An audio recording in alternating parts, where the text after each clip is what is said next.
Hello, friends. Welcome to another installment in Arthur Day, or Arthur Week as it's becoming. And as you will be seeing this before Arthur Day itself on Saturday.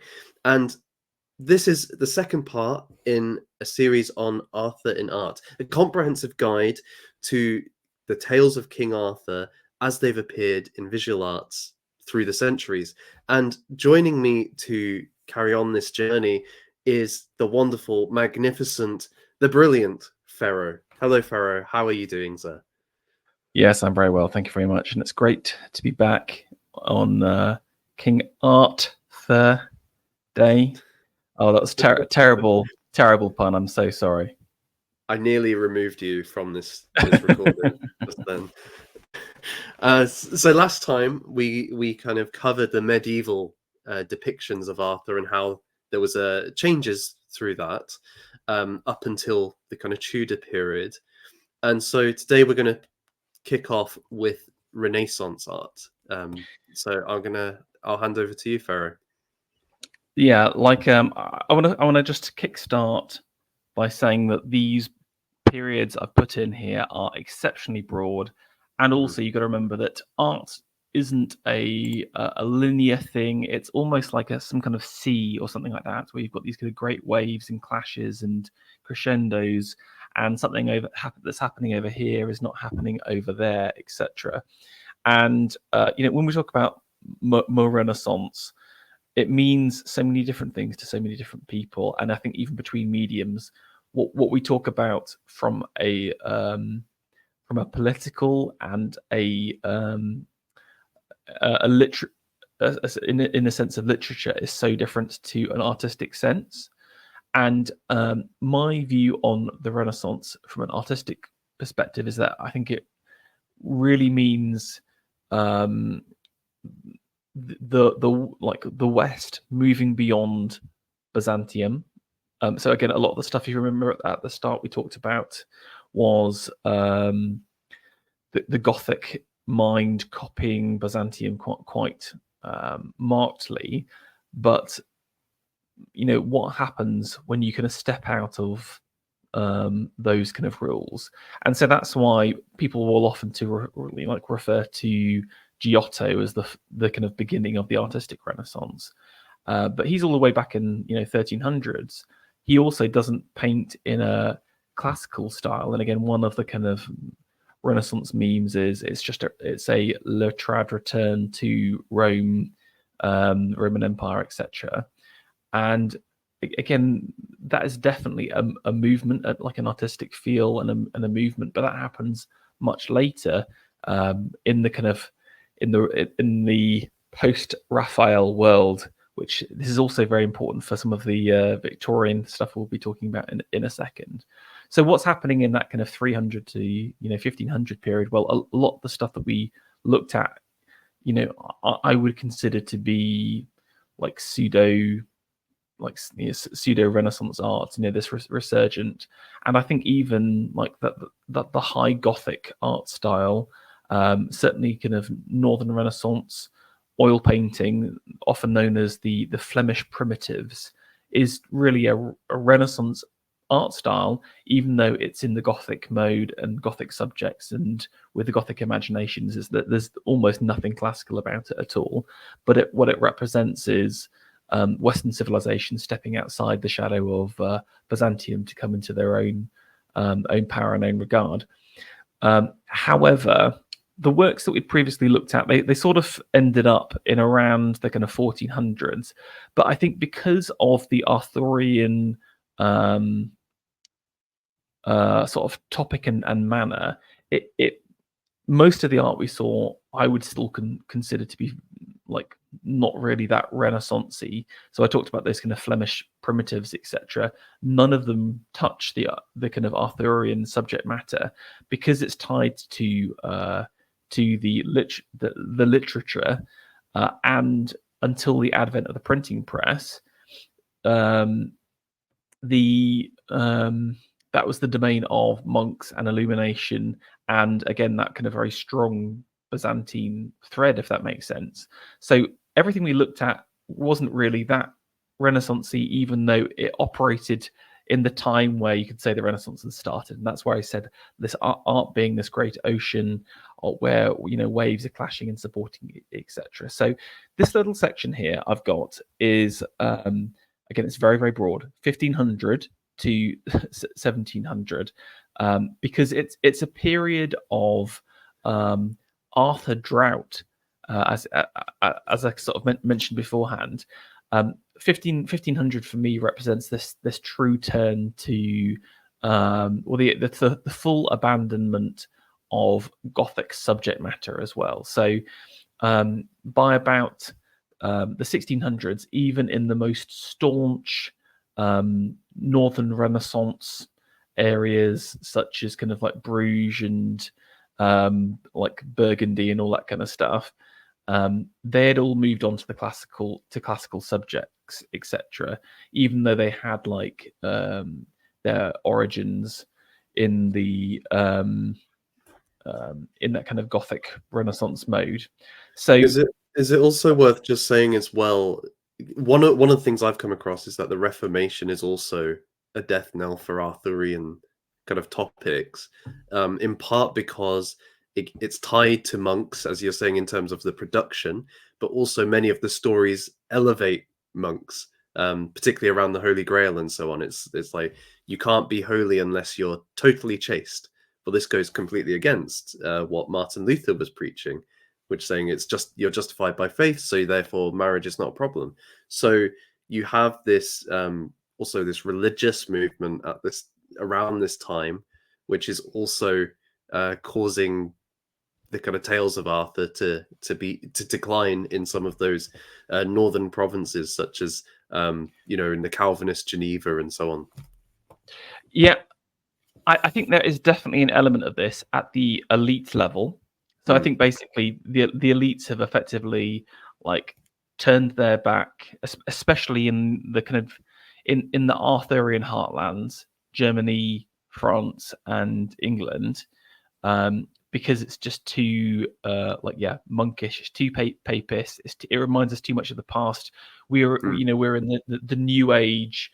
I saw this really interesting Twitter thread talking about how you got to consider about Henry VIII's Reformation as a turn away from an older style of system, and it marks the beginning of these free trade companies, the printing press, etc. It's kind of like a true turn in civilization itself, and I think Arthur just doesn't fit in that new paradigm, and I think a lot of these kind of classical motifs and classical stories come massively back in vogue because of that. And also, I would say, like naturalism. If you think about a lot of the kind of Dutch masters during this point, it's about daily life. It's about individual people as opposed to these grand heroic archetypes, etc. That being said, I think there's a couple of things. There's a couple of thin whiffs of Arthurian vapor during this time, and I think one which is obviously very, very strong is I haven't actually included here. It is Mallory's Morte d'Arthur, completed in 1470, but published and printed by Caxton in 1485. And William Caxton is I would say one of the most important figures in English printing, a huge inspiration to Morris in later years. But Caxton not only kind of popularized Morte d'Arthur, but also the Golden Legend, where which featured George and the Dragon. I believe that Caxton basically, our modern love of St. George in England. Sorry, Nathan, you just wouldn't get it. But is because of the printing press. But I think, but who's reading it? Who's it hitting? And it's the middle classes. It's this sort of it's the burghers. It's the city dwellers, and it's not the ultra elite patron class. So I think Arthur's fallen out of graces with the bold and the beautiful, who are commissioning some of the greatest works. But I think I think he does retain some popularity, basically because of Caxton, and he is still read and he is still preserved. But because of that, certainly from an artistic perspective, there just isn't as much stuff. Now, where does he? The other thin vapor is ironically in the 9 heroes format. So we sort of mentioned this last time, this idea of a collection of great men throughout time, throughout history. And this motif was very popular all the way into the 1700s. And what we're going to look at today is basically different Arthurian elements to that. Now, a bit of stained glass for us. I don't know if we had any stained glass in the last piece here, but this is King Arthur. You can see Arthur's here in a Germanic window, part of a larger set of great kings, and it's him. Do you want to have a guess what animal Arthur is riding here? I mean, it looks a very strange horse to me. Very strange. It is in fact a camel, and I have with all my research, I've no idea why they depicted him in a camel. But I mean, I love the work. It's around all. In my opinion, there's sort of 2 ways of doing stained glass. You can either lean on the painting side, or you can lean on the use of lead work, and you can see this is pure painting. You've got to consider this almost like a total graphic work here. And Arthur, he's sort of jockeying this camel on, and the camel's shrieking out. You can see, look at these gnarled back legs. I mean, I love this piece so much, but it's just a little bit of silliness at the same time. Now, we talked about the importance of the printing press, and also this kind of the kind of middle class book readers. And again, I think they're basically keeping Arthur alive. And what we tend to see is a lot of Arthur displayed in the kind of the 9 greats or whatever, but it's in etchings, it's in woodcuts, etc. And this is a 1516 etching from Daniel Hopfer. Again, Germany and Austria is where it's at for printing, and certainly the kind of Imperial Austrian woodcuts and etchings are just so good quality. It blows your mind. I absolutely love it. And obviously, it's kind of still quite Gothic, if that makes sense, but they're like classical elements are seeping in, certainly in terms of poses, etc. So you can see here you've got Charlemagne. Charlemagne, thank you. Sorry, Arthur in the center here, and I think this is a contemporary guy, isn't it? Is it not Godfrey of Bouillon? Would it not be? I'm not sure, but he's in he's in Austrian attire. This is like a contemporary outfit. So also look at that honking nose there. Just notice, brilliant profile. But it's a Gothic. It's a contemporary armor, but it's if you look at the pose, it's kind of classical because he's got the kind of Caesarean profile. His legs in contrapposto, he's putting all of his emphasis on one leg, which again is classical. So it's interesting how these kind of more classical Renaissance elements, even this is the Gothic heartland, Germany and Imperial Austria. Here we have Arthur in the center, and we know it is because of the triple crown again. And I sort of love this version of him. He's in full plate with a battle axe here. And not an axe, sorry, a warhammer, I should say. And I feel like that's a very fitting English weapon, I don't know, for this. And you can see his kind of curly Brittonic hair across here, as opposed to these kind of the grey-haired Germans either side of him. I think he's really captured it. It's a bit of a janky pose. They've got him in doing some kind of like 3/4 twisted body thing, and it doesn't quite work. But this is one of the more charming Arthurs we've seen. But can you see, again, as part of this kind of classical Renaissance that's going on, there is a focus on the ideal form, about refining perspective and realism as a key focus. Like, think about some of the pictures of Lancelot riding a gigantic sword. Those days are long gone. You know, there are no janky hands. These faces are really, like, the faces are beautifully rendered. Look at the hands across here. Look at the shading. This is about skillfulness and mastery. Yeah. And yes, the legs are not great, but I still think it's a very beautifully done piece of work here. Now, speaking of the Germans, there is a large tomb, and I'm really sorry, I've basically forgotten who it's for. I think it's for like one of the Elector kings in the HRE. But basically, his body is surrounded by 9 sculptures. I think they've got 9 heroes and 9 heroines again, and they're sculptures in the round. And one of those sculptures is King Arthur. So there you go. I've got a full scale picture across here for you, and it's done by one of the masters of the late German bronzes, Paul Vischer. Although it's difficult because it's one of those situations where it's like an entire family of bronze workers, and they think that maybe it's the son, etc.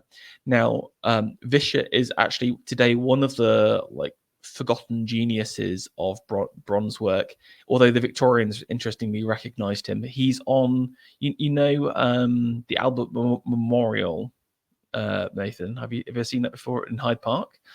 Around the edge is a Parnassus of artistic fellows. Basically, they've got like a who's who of every single artist from different genres. And interestingly, the Victorians decided to put Vischer on there as one of the great German sculpting greats. But I think there's like their speciality, I would say, is in detailing. And again, this is why this is a distinctly Gothic sculpture, but in this kind of, but with again these Renaissance classical modes. The classical tends to focus on the ideal form, about the human body itself, and that's why there's so much nudity. It's about kind of showcasing the idealized body, while the Gothic imagination doesn't care about that. It likes to enrobe people, basically. And so like think about it. Have you ever seen most even the most armored of Roman sculptures, they'll only be wearing something like parade dress, where they can kind of show off the arms and the legs. Have you ever seen like a fully clothed, like all the way around Greek or Roman sculpture? And the answer is no. While the Gothic imagination loves to do this. And just look at the insane detailing. That's why I've got the close-up across here. Look at the kind of the jewels studded into the armor. Look at the rings across here. And now you've got to think, how on earth did they manage to cast this in bronze? Again, anything with an undercut is really difficult to do. So what that says to me is they probably cast it solid, then cut it out after the effect. They probably chased it in. Vischer is like a master of detailing, and you can just see all of the kind of depth and intricacies on this work. Interestingly, we've got the proper English flag as opposed to the three kings, which again, so maybe there's something of a union with England and.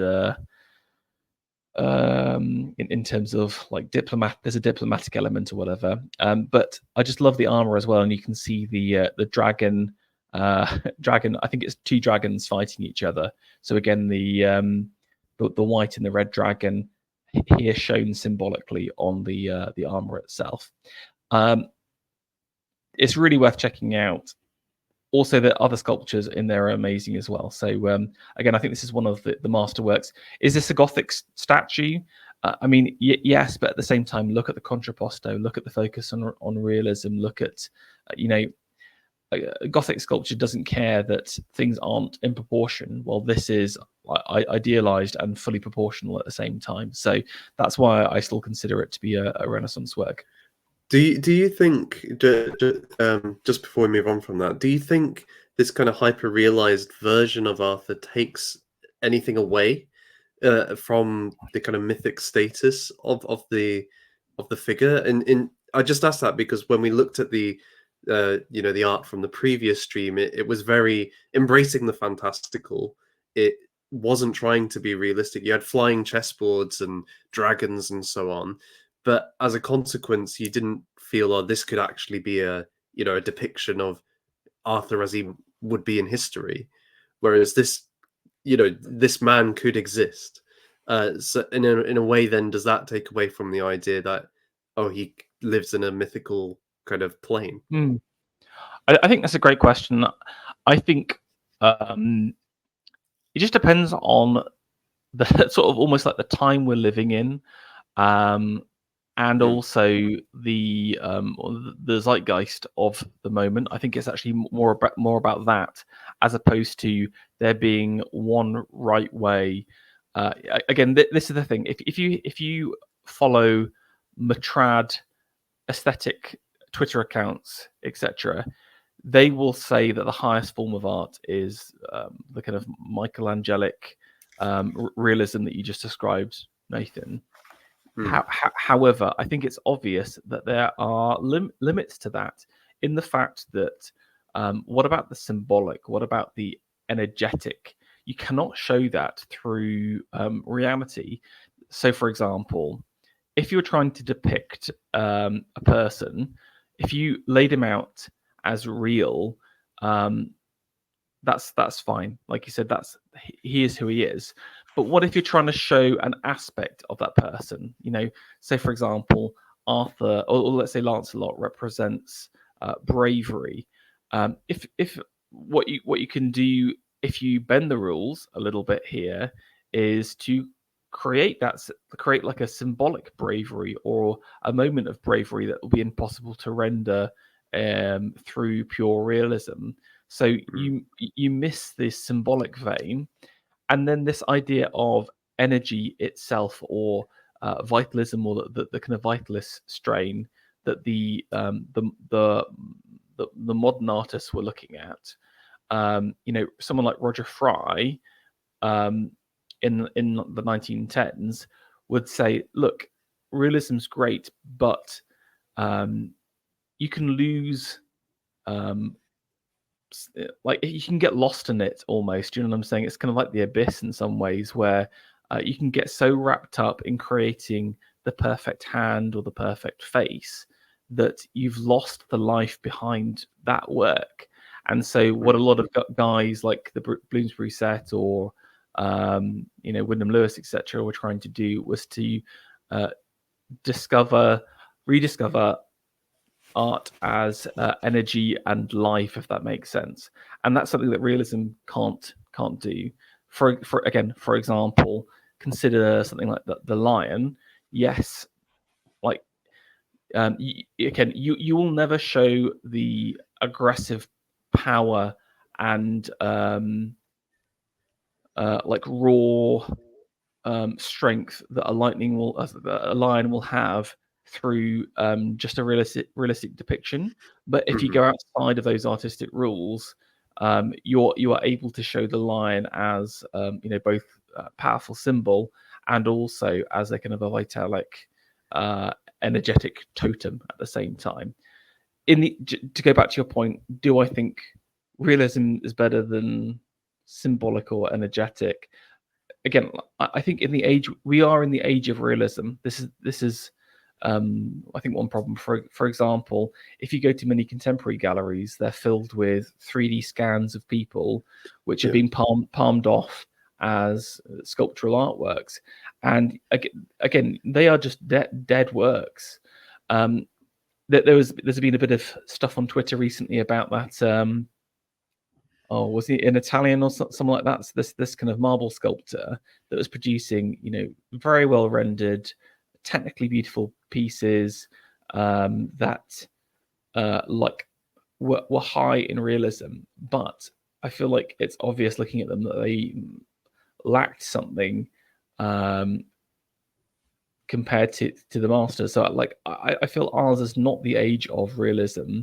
Ours is the age of the symbolic and the vital, and that's what we need to embrace. And I think the Goths had the Gothic imagination had that, and I think the Byzantines had that, and again the more primitive forms of civilization did as well. So like the Assyrians and Egyptians as well. But it was a long answer to a short question, so hopefully that gave my views. I think something is lost. Look at this. It is like this. This is what this is a technical showcase of the art of bronze casting. I don't think you'd ever. I think this is the most detailed bronze cast that I've ever seen in terms of quality of casting, etc. We will probably never make something as good as this, even with today's technology, etc.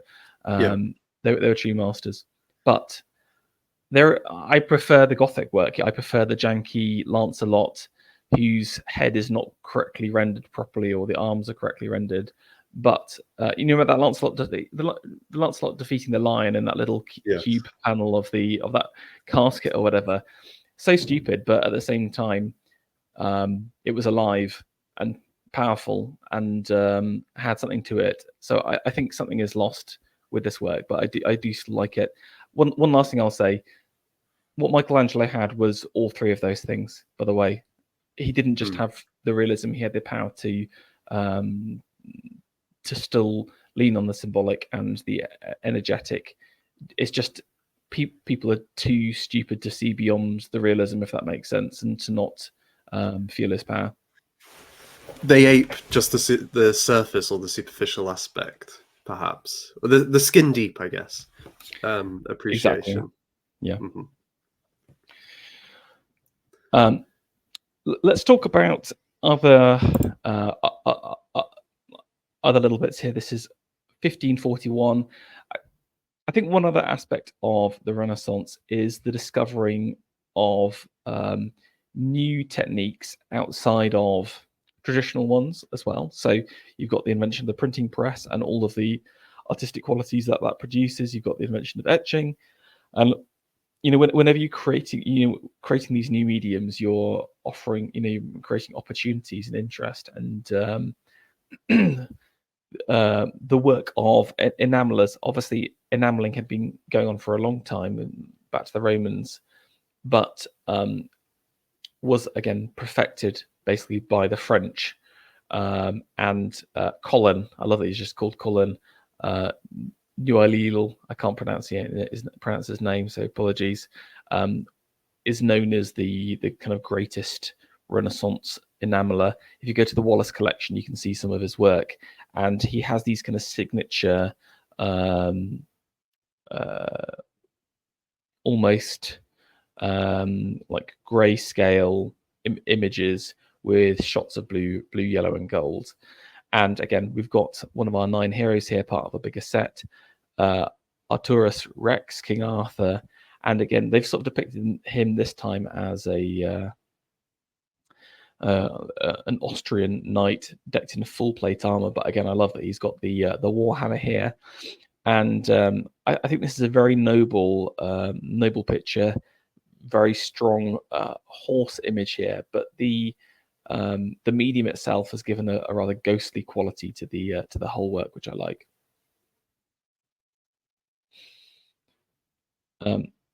Okay, we've got a few other ones. We're hitting the kind of 1550s. We're starting to see a few things. This is actually in the Netherlands now, and oh look, we've gone from Gothic heavy armor, which was still being used by a few people, to what's this rather camp Romanesque parade armor. And again, I think one of the features of the kind of high classical Renaissance is the aping of the parade armors of emperors. So again, in some of the kind of greatest Roman emperor statues, they've got them wearing these kind of parade armors, but then it's still weirdly seen through the Gothic lens. So you end up with like strange little novelties. For example, here's like the lion pauldron. If you know the Milanese armorer Negroli, he does these kind of over the top, again almost grotesque armor artworks, but they've been seen through the classical lens in the fact that they are meant to be Roman parade armor, but because these guys are so Gothic, they can't get their imagination just can't be tamed, so they add in like weird bits here. Here's the saddest, campest Arthur, Conig Artus here, back with the three crowns, and we have the strangest pose ever, the reverse. But they've got him in parade armor. What have you done to my boy here? It's quite shocking. Like Charlemagne's the only one who comes out with any kind of dignity here. I mean, they've got they respect the great still. I think they like, oh, we probably can't make him too strange here, but yeah, poor Arthur and Gottfried here. I think it is interesting that both in this one and in the other one that you showed before, they have Arthur and Godfrey looking back to Charlemagne as if their projects are restoring the Christendom that Charlemagne built, which makes sense if with the Arthur story, especially in Geoffrey's version of building an empire essentially, and then Godfrey helps found the Kingdom of Jerusalem. So, but in their minds, Christendom still at its core is Charlemagne's kingdom. The others are. Yeah. That's a really good point. I didn't even think about that. So no, that's a great spot. As part of this classicization, certainly in the north. Okay, here's the thing. Ruskin talks about Gothic not as necessarily like an art movement, but as a state of being. As like, again, this you got to be a little bit careful with Ruskin sometimes, because he does get into quite spicy territory. Dare I say it, in a racial and a genetic sense, that's how he considers Gothic to be. That it's the northern blood, molded from years of cold and harsh winters, that changes the imagination. And that, for me, offers some interesting questions, because what if the fashionable thing to do is to be classical, but what if your genetic state is to be Gothic at the same time? What happens? Well, you end up with a lot like this. In the architectural world, the same is true. There's a guy called Serlio, who is this Dutch classicist who does these pattern books, which are influential to the Elizabethan court, and they're not really that classical, is what I'm trying to say. If you think about the Elizabethan period and Jacobean as attempts to do classicism, it's just like if you were to bring a Roman back through time to those spaces, they'll be like, what is this freakish weird stuff? They would see stuff that's familiar to them, but done and rendered in very different ways. And so the reason why I mentioned the architecture, because this is filled with what's called like Elizabethan strap work. All of the stuff around the outside is very pseudo-classical. Again, like these caryatids here, this is an architectural feature straight out of Rome, but the whole piece is very, very grotesque at the same time. And you've got King Arthur here again in this. Is it a Roman parade armor? Is it a Negroli like Gothic masterpiece? I'm not really sure. It's a bit of a mess, and it's only really until like what we call neoclassicism, like Palladianism in the 1700s, where like true purified classicism finally reaches the elite classes. it takes so long for that to happen. But I quite like this. This is one of my favorite ones from this period. We've got King Arthur walking away. So we can't see his face at all, but he's sort of striding off to the future. I like the framing of it. I mean, look at the left justification here. I mean, this is the worst part of it. Why not send to justify? I'll leave that question to the artist. That does trigger me a little bit, but I really like this piece, and this is. I have a lot of love for this kind of Elizabethan period because of its, again, weird mishmatch.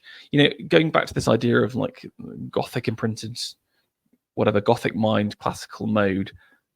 The what we call Baroque architecture is something similar. It's like, here's a whole lot of classical features seen through a Gothic mind. You know,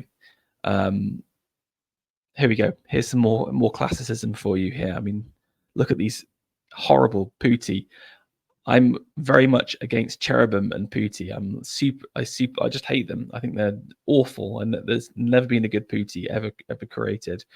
Look at, I mean, this is just sickly sweet. Two putti signaling in King Arthur here. Look at the butterflies, the strap work, these kind of Raphael-esque, I know, Roman sea monsters, pot plants, and again Arthur popping out. You know, this is truly horrible stuff here from the Dutchman Nicholas de Bruyne. Well, it is a good point though. Just quickly, and you were talking about kind of trad art and so on. That, you know, not everything in the past is necessarily good art. Even in something like this, it might get pointed out like, oh, you know, it's drawing on classical themes. It has a, you know, somebody's got a technique, like a good technique and so on. But there's something, as you say, I find it kind of sickly sweet. It doesn't have that kind of vitality which I associate with Arthur at all. No, exactly. I mean, it gets even worse here. We've got a later picture where they've put him in a turban. Why? What have you done to my boy? They've removed his armor here. This is the saddest etching known to man. Like, I hate it. I hate what you classicists have done to King Arthur in a story. But I mean, even he looks sad in that. Like, he's reflecting on his own artistic depiction there. No, exactly. Like, he knows that this period is up. And interestingly, by the 1600s, even that last vein of the nine heroes basically comes to an end, and King Arthur, as we've known him so far, disappears into the cultural ether.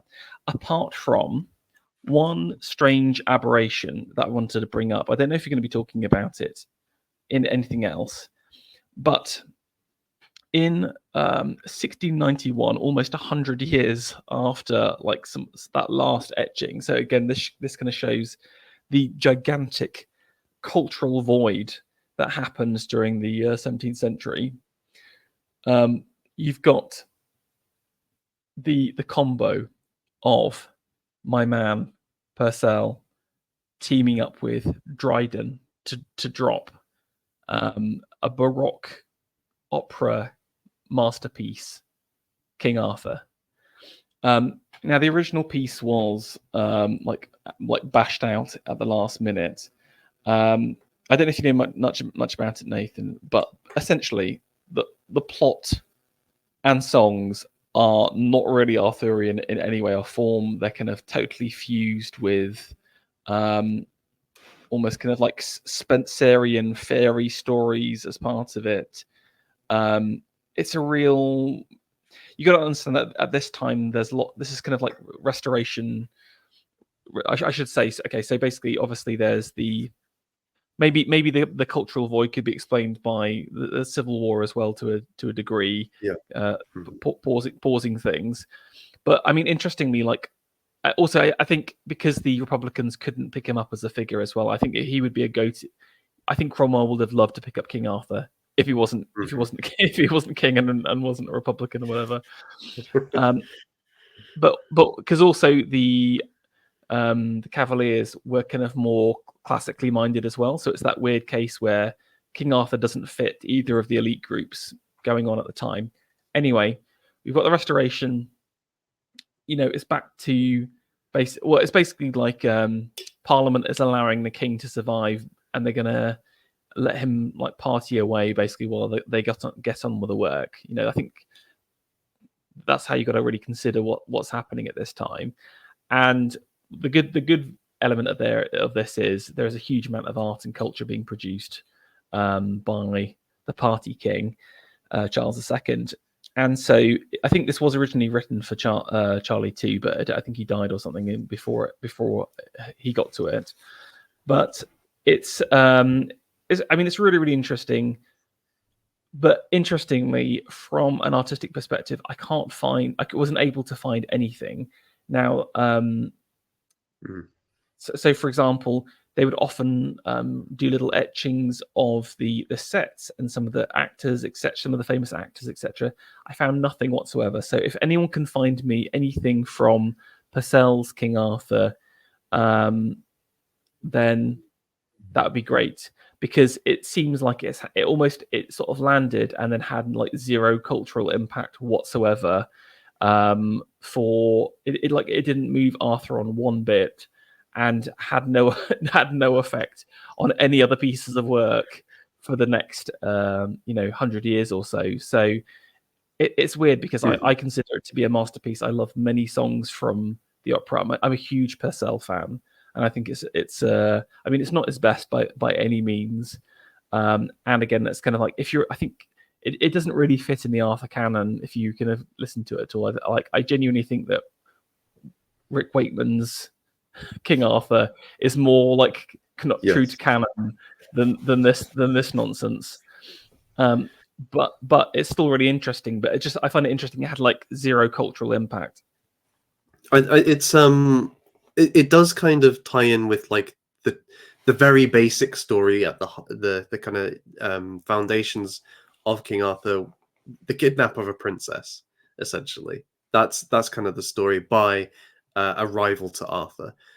But as you said, to me it has shades of like A Midsummer's Night's Dream or something like that. It doesn't have that tragic quality, which maybe kind of the Arthurian tales have built into them.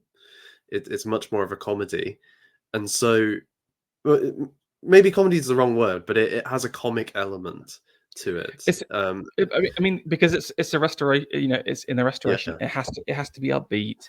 There has to be some heaving bosoms out there. Like this is Charlie Two's checklist of things that he likes are: he likes a laugh, he likes a few tits on the stage. It fits the bill. He doesn't want, like, just compare like Wagner's Arthurian landscape compared to this. It's like totally opposite moods and themes. And I don't even think like the prerequisites for a Restoration play in theatre like even fit the Arthur canon in that kind of way. It's not like I guess, because if you're looking for like bawdiness, the best you could get would be something from like Lancelot or Guinevere. But I find that kind of love is just like such a tragic, passionate love. Like all the loves are they're not really sexy, and they're not bawdy. They're just these kind of like just intense, like almost overwhelming love affairs. So I just feel like Arthur as a vehicle for what they're trying to do just doesn't fit. And so they end up having to fudge the piece, whatever. And I think that's why it didn't really take off in the same kind of way. But like I said, it's still worth checking out. It just it's interesting that book was all I could find. Didn't even have any pictures in it at all. So yeah, there we go. That is that period. There is one song in particular, though, I do think actually taps into that, and it is the Cold Song from the opera. I was going to save that, Nathan, for the modern. No. We'll talk about it now, because in the modern period, it was or contemporary. It's revised, so we won't talk about it there. But feel free to chat about it now, because it's, again, I absolutely love it. It's the best song on the in the opera, but go for it. Well, as I understand it, it is the summoning of this winter spirit that's taking place, and the song itself, the singer, the spirit who's being awoken, it's this kind of staccato way that they sing, conveying the kind of frozen nature of the character, and it builds and builds in tension as the song goes on until it's almost like this scream of willing to kind of be put back into the earth again, that they're being brought out from.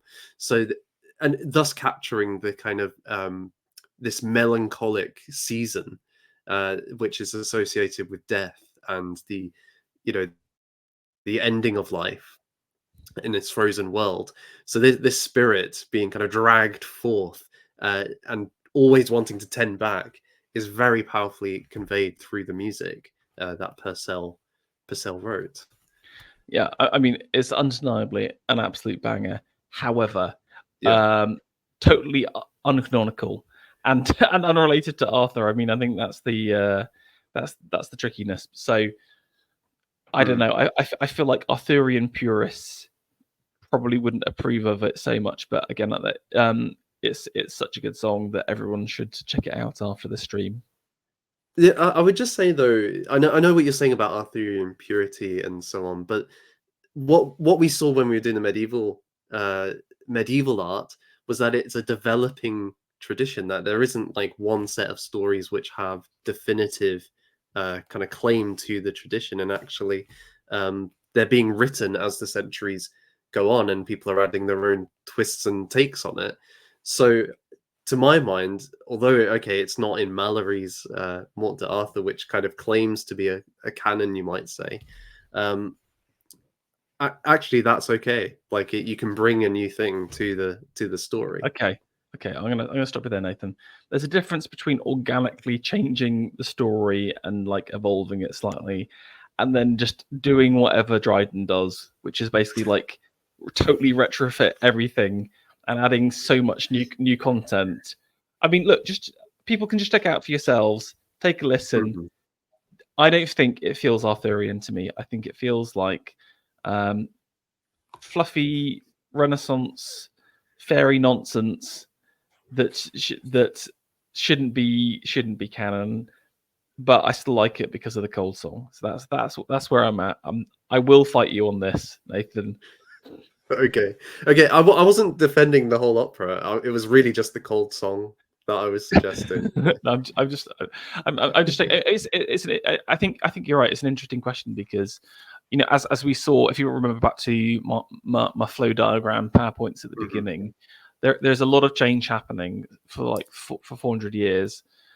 So I do agree with it, but I think it always has to be done in a subtle and fitting in the mood kind of way. Do you know what I'm saying? It's kind of like Mm. um, Yes. the canon has like motifs and feelings and passions and movements, and you need to either like go with those or to add a sort of like a complementary contrast to those that reflects on that. And like I said, this goes back to again the bawdiness and the kind of like the silliness. It's like it's got supernatural elements to it, but it's kind of like, oh, it's fluffy fairies as opposed to like grand prophecies and powerful like magical forces, etc. I don't think it feels like it matches up in my opinion, right? But we cannot chat about this anymore, Nathan. We have to move on into the Victorian Yes. period because this is the major meat of tonight. Now, despite that opera, we've got a huge Arthur drought from, I would say, the 1700s to the 1840s, and I think this ties directly into what I was saying about neoclassicism and Palladianism. John Dee has this point where Palladianism is the first time an external and international form infiltrates England, And I think there's definitely something true to that. I mentioned all of this kind of like classical mode, Gothic mind stuff earlier of the Elizabethan period. I think it's undeniable that Elizabethan manors and houses have a British and English quality to them that is unlike anything else on the continent. But with the copybooks of Palladianism, you can create a house which is identical to a house in northern Italy, for example. And I think it is the first true international modern form because it is global in its nature. I don't know if it was intended to be that, to Palladio's, it's not necessarily his fault. But what ends up happening is whether it's an effect of technology, where you're able to deliver these exceptionally high quality pattern books, and like with Serlio, the woodcuts aren't that good copies of the originals in the first place. Then he does his own twists on them in the book, and then the rendering isn't that great. So by the time the craftsmen are like, imagine there's an earl who's like, "Oh, make me this from this book." This guy who's been carving Gothic work his entire life is going to put a bit of a twist on it. But I think by the time that Palladio comes around, there is this definite harsh international classicism that is totally unrelenting and powerful. That ultimately gives way to a softer, more playful Baroque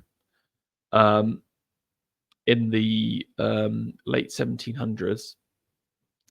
But by the time we kind of hit kind of the post-Napoleonic landscape, classicism is basically a bit played out.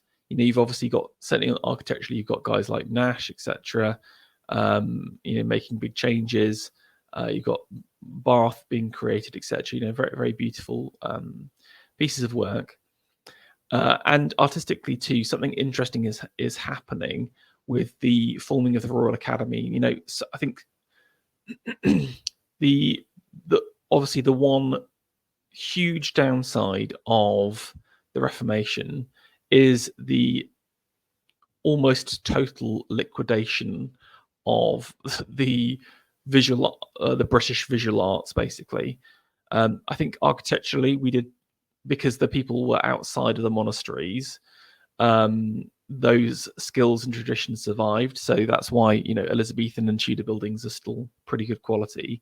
But we lose all of our illuminators, we lose all of our goldsmiths and alabaster carvers, etc. So it's kind of like ground zero for art again. With the exception of, you could say, like the printing presses, for example, is like, but that's a new medium at the same time. And so because of that, we have to import our best artists for like 150 years. Firstly, Holbein. Think about Holbein at Henry VIII's court, and then Van Dyck operating in Charles's court. However, have something to say, Nathan? So, no. I was just going to say, I think Rubens as well, right? Was he not? Was there not Rubens during the Stuart period too? Well, I mean, I think he's not quite the same, because I don't think he really lives for a significant period. I think he is quite. I mean, it is tied to the Dutch Revolution as well, or whatever, etc., etc. Mm-hmm. But by the time we're hitting like the 1750s, there is, the skills have sort of been passed down to natives again, and there's finally a British visual arts movement in the form of the Royal Academy. And so these guys get together, the greatest artists of their generation, and say, look, we want a commission from the king to create an official place where we can learn to do art, right? Think about Reynolds and Gainsborough and Fuseli, these great figures who they're still, I would say, operating in this kind of like post-classical world, but they're starting to create something new and something a bit different. And I want to describe everything that we're going to look at as effectively in the wake of two things: this kind of this Royal Academy creation and like artistic romanticism that's come out of that, and philosophical romanticism, partly from Germany, from German philosophy, like Baumgarten, etc., and also the English Romantic poets. But we've got to basically say it's basically Coleridge. He is the great. He's the worst poet, but the greatest thinker of the romantic poets. But they have a huge impact on kind of artistic circles because they start to kind of like emphasize different things, specifically creation and imagination, the focus on nature, and these are both anti-classical ideas. Effectively, if you think about the visual arts, look at a Roman fresco. There is like not that much foliage, not that much nature. It's kind of like they will literally try to recreate interiors for a lot of their frescoes. And again, it's not about imagination; it's about the human form again. So this is almost like pseudo Gothic ideas. What I think there's another possible influence coming in here, which is a kind of medievalism. You see it in Germany with like the Brothers Grimm, who are compiling fairy stories, trying to analyze folk tales and so on. In Britain, it's Walter Scott who kind of gets that started in a big way, in a popular way. And his novels are best-selling. If you think J.K. Rowling's big today, he was getting like cities named after his works and train stations and all this kind of thing. So like he very much tapping into the romantic kind of brings the medieval into public life, and this kind of search for origins, because we're losing something through industrialization and commercialization, is a big kind of input into this. I mean, for me, Scott is again one of the forgotten greats. No one knows him at all, and his work is so good, and also it's hugely influential on Tennyson, who obviously we'll talk about. Like Tennyson's reading Scott. Scott, I think, does mention like an Arthurian tale.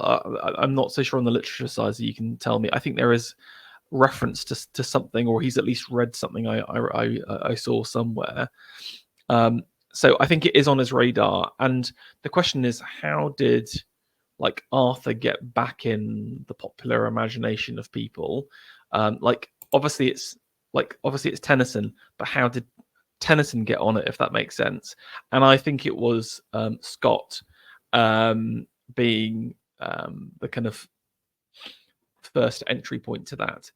That being said, go on, Nathan. Well, he actually just to say, Scott does write a poem called "The Lady of the Lake."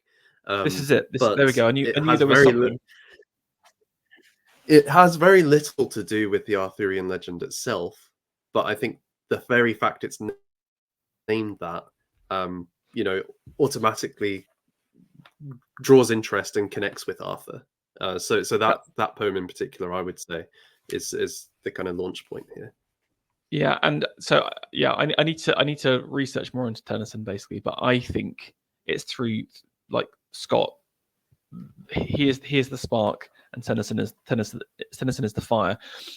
Although I found this interesting Germanic piece here, 1843. I think this is just before.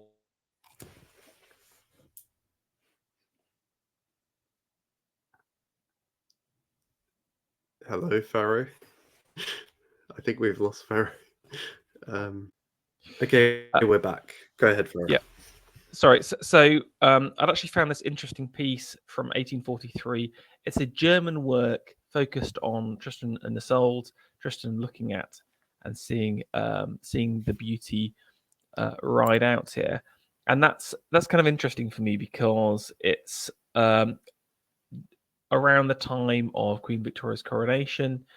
And and it's done in this kind of romantic art style at the same time. This is very much something out of, I would say, something like quasi-Fuseli, but also this 19th century interest in history. So again, like history painting as a genre, kind of coming back. So people trying to depict scenes from like moments in time and artistic moments as well. So I think there is some kind of synchronicity happening at the same time, because the Germans are also looking back to the past outside of what's going on with the English, but again focused very much on Tristan and Isolde. And I wonder whether like Wagner's route that we'll talk about starts in a different place from a lot of the English art that we'll see. So maybe it is just the Germanic soul, the true Germanic zeitgeist moving together at the same time. Well, it's worth just saying on that actually, Pharaoh, just for a second, it's worth saying that the Germans they kind of rediscovered these texts like they had been lost. They didn't realize that there was a German version of Tristan and Isolde through this investigation. So they're actually discovering these texts anew, and they're becoming an influence upon art in general. So it's almost a bit like in the Renaissance. I know this is a kind of simplistic explanation, but certain classical texts are rediscovered, and that has an influence. Well, here you're actually getting a direct influence again through the rediscovery of Tristan and Isolde. That's really cool. So yeah, I didn't realize that. Artistically speaking, in the kind of English scene, yes, we've got Scott, but the huge influence is obviously Tennyson with Idylls of the King, like a true epic, which I think, going back to your point about changing narratives and like molding the story and all get like adding stuff over time, I think that's a perfect example in my mind of a reimagining of the story, but while still respecting the canon and the kind of the moods, etc., while creating something totally unique. Now, artistically speaking, the establishment is not interested in Tennyson initially, let's just say. And the same is true artistically as well. So while the Royal Academy has, by the time the Queen Victoria comes to power, they have a stranglehold on artistic patronage, basically. And if you're an RA member, you get access to high quality patrons. They've got their summer exhibition, which kind of acts as a showcase for up and coming talent at the same time. But you have, and you can submit your work to it, but you might not get chosen at the same time. So they kind of act like artistic gatekeepers, and they're not interested in Tennyson, and they're not interested in medievalism really. They're interested in like Reynoldsian, like, I mean, you could say that it's still romantic, but it's very classical at the same time still. Just to explain, part of the training regimen at the Royal Academy is to literally draw from antique, where they would they have a room filled with like old classical statues, etc., just to kind of explain this. However, in the 1850s, a ragtag gang of about 6 young men came together, known as the Pre-Raphaelites. And they were focused on basically returning art and moving away from this kind of tyrannical grip of academic classicism, and to try and recapture. We talked about realism versus symbolism versus energy, and to recapture that energy and symbolism again, which they felt was lost in the kind of high classical period. And to get a flavour of who they think's good, they created this list of immortals. Now, the PRB is its entire own stream. I will try and get the important details, but I just wanted to include this as part of it because it shows you who they're looking at and who they're drawing from at the same time. I mean, firstly, shout out my man JC right at the top of the immortals, of course. Even though they just self-described Byronic atheists, they still put Jesus at the top, which I respect. But you've got Homer on there. You've got Phidias, the famous Greek architect, Gothic architect. You've got Dante. You got Ghiberti, Fra Angelico. I mean, looking at kind of romantics on here, we've got Goethe, we've got Byron, Wordsworth, Keats, Shelley. Obviously, sadly, not Coleridge on there, poor guy. But I think they read Coleridge. Again, Coleridge's poems aren't that great. His aesthetics is very, very strong. But look, who is at the bottom of this list? Oh, okay. Also, a couple of other things. I just want to shout out for adding Cromwell to the list. Absolutely based, 100% based. Unfortunately, not based. There's so many Americans on this list. It's really random. Also, what is based is they've added Dr. Nathan C.J. Hood to the list of immortals here. They knew that he's a powerful figure of time. Exactly. Who is at the bottom? Tennyson, and Tennyson was one of their loves. They loved his work. They championed his work, and as part of that, they were tasked with illustrating. It wasn't like Idylls. It was like an initial book, or like some collected Tennyson poems, which included obviously included Lady of Shalott, and I think what would then later become Idylls in its own right. And to do that, I guess the three key members of the PRB at this early period, 1850 to 1860, it's Hunt, Rossetti, and Millais. For some reason, Millet's just not interested in this project whatsoever, but Rossetti's very interested, and Hunt's very interested at the same time. And I mean, I have a love-hate relationship with Rossetti. I find I absolutely adore his early work, and he ends up basically becoming this like burnt-out Coomer living with like William Morris as like a throuple. It's like the saddest weird ending of all time. And he has this kind of fixation with the exact same kind of portraiture, which I hate. His first 10 years are like, they're very, very holy. They're focused on a wide variety of subjects. There is a raw vitality to them at the same time as simplicity. Now, part of the features of the PRB were that there's a focus on nature, on a focus on kind of like this kind of Gothic revivalism at the same time. So all of this ties in perfectly with what's going on from a mood perspective. And basically there's a series of paintings and ultimately etchings that get included in this manuscript. And this is the first piece we've got from Rossetti here, King Arthur's Tomb, the last meeting of Lancelot and Guinevere.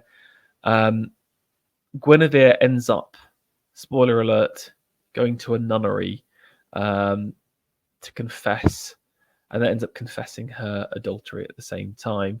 Arthur obviously gets killed, and we've got this moment of Guinevere mourning Arthur and Lancelot encountering her, going in for the kiss and being rejected. And I think there's this great moment of total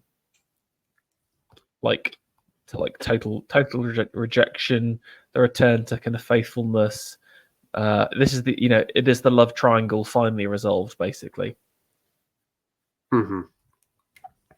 Yeah, I agree, and I think as well what struck me is two things. One is you see part of the story on his tomb, so the knighting of Lancelot is there, and then also the Grail quest is on the right hand side of the tomb. So the fact that Lancelot is willing to kiss over that as well is quite shocking in many ways. But then the lighting is great because Arthur's face is in the light, Mm. whereas Lancelot and Guinevere are in the dark. And in a way, it's almost like Arthur, beyond death, has managed to break through this relationship between Guinevere and Lancelot. He's managed to finally shine forth from it in a way, or even though their darkness tried to suppress it. So yeah, I find it a really magnetic painting.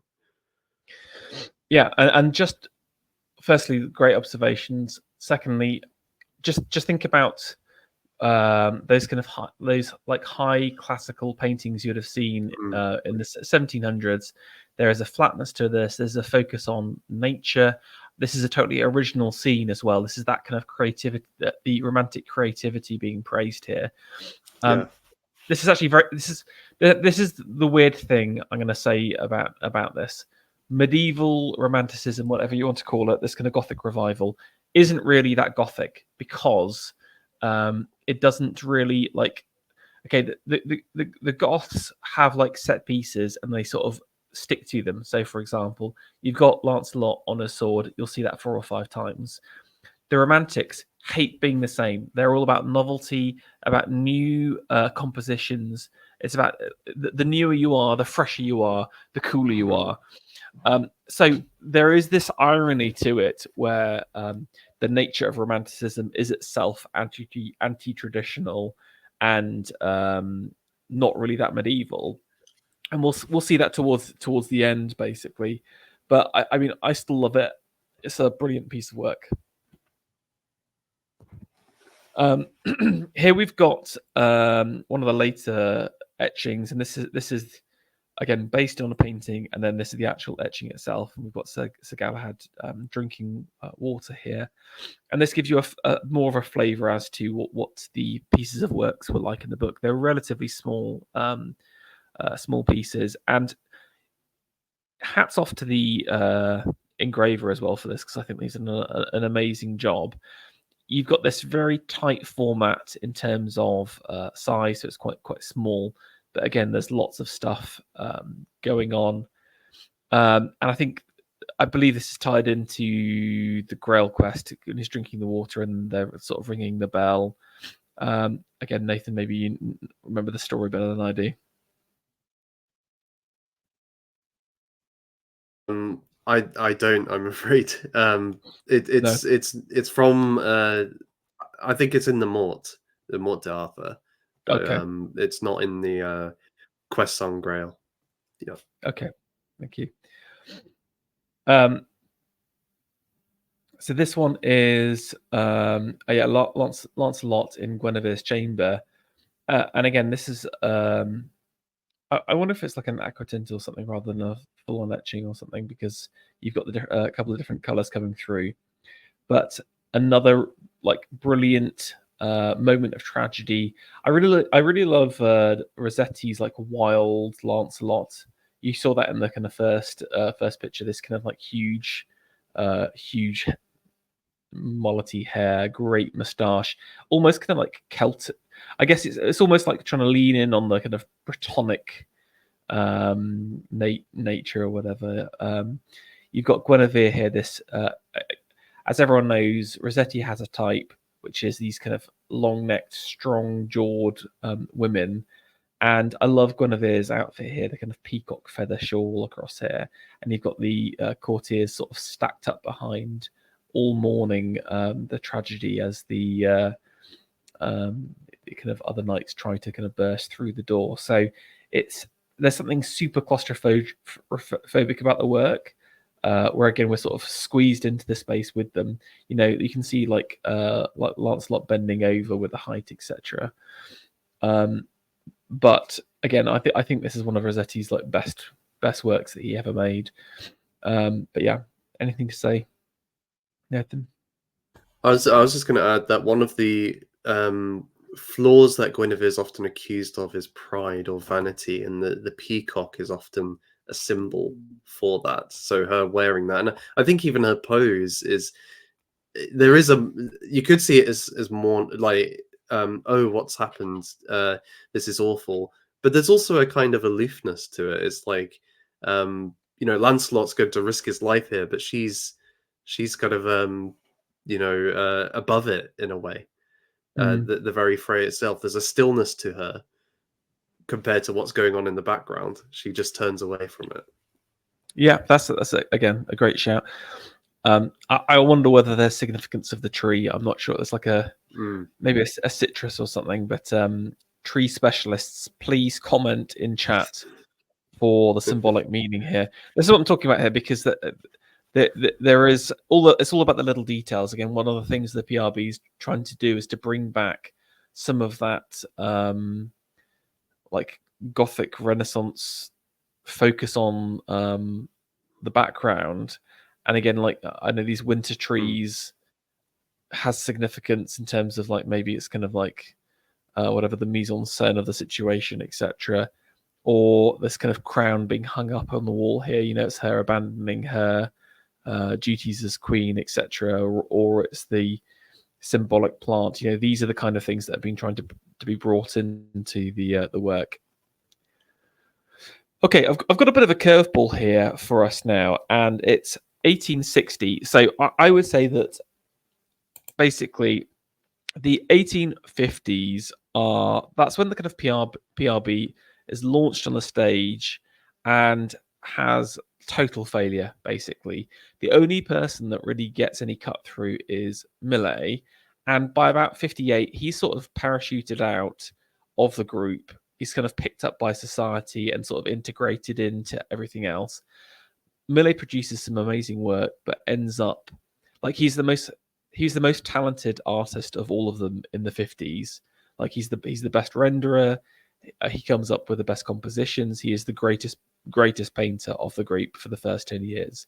However, he sort of gets seduced by Victorian society. He gets kind of like dragged around country mansions, etc. And poor old Hunt gets sort of left behind.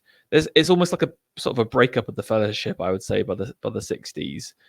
But Hunt sort of plugs away, and like Rossetti's still banging about, but he's kind of does his own thing, and they've all abandoned the principles of the PRB by then. However, because they were so shocking to society, and because my man Ruskin bigged them up and supported and defended them, they had quite a significant impact in the artistic communities. So sort of hated by the patron class, but adored by artists that are out there. Now, one artist who I would say was a bit of a lone wolf, really, is G.F. Watts.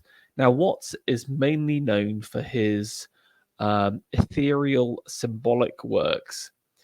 And it's interesting, Hunt wrote a 2-book biography that I've read through, which is essentially the history of the PRB and also history of his life and what happens. And Watts, from Hunt's perspective, is this figure that sits alongside, he's respected, but he's not part of the PRB.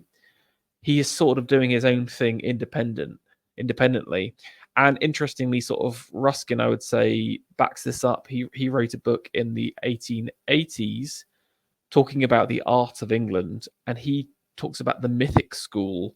He sort of makes up a whole lot of like genres of British painters, and he puts Watts at the forefront of the mythic school.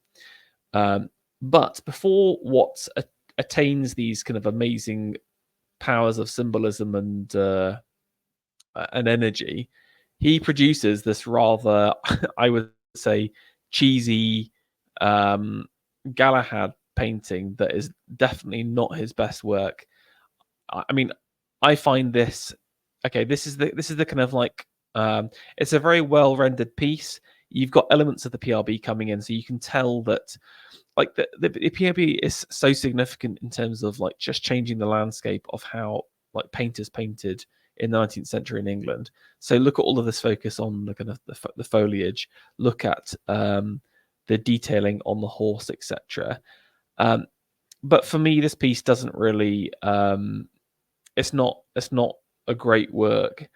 It's definitely like lacking something. I guess there's a little bit of kind of like beautiful mournfulness in Galahad. He's kind of sort of looking out. He's on the Grail quest, etc.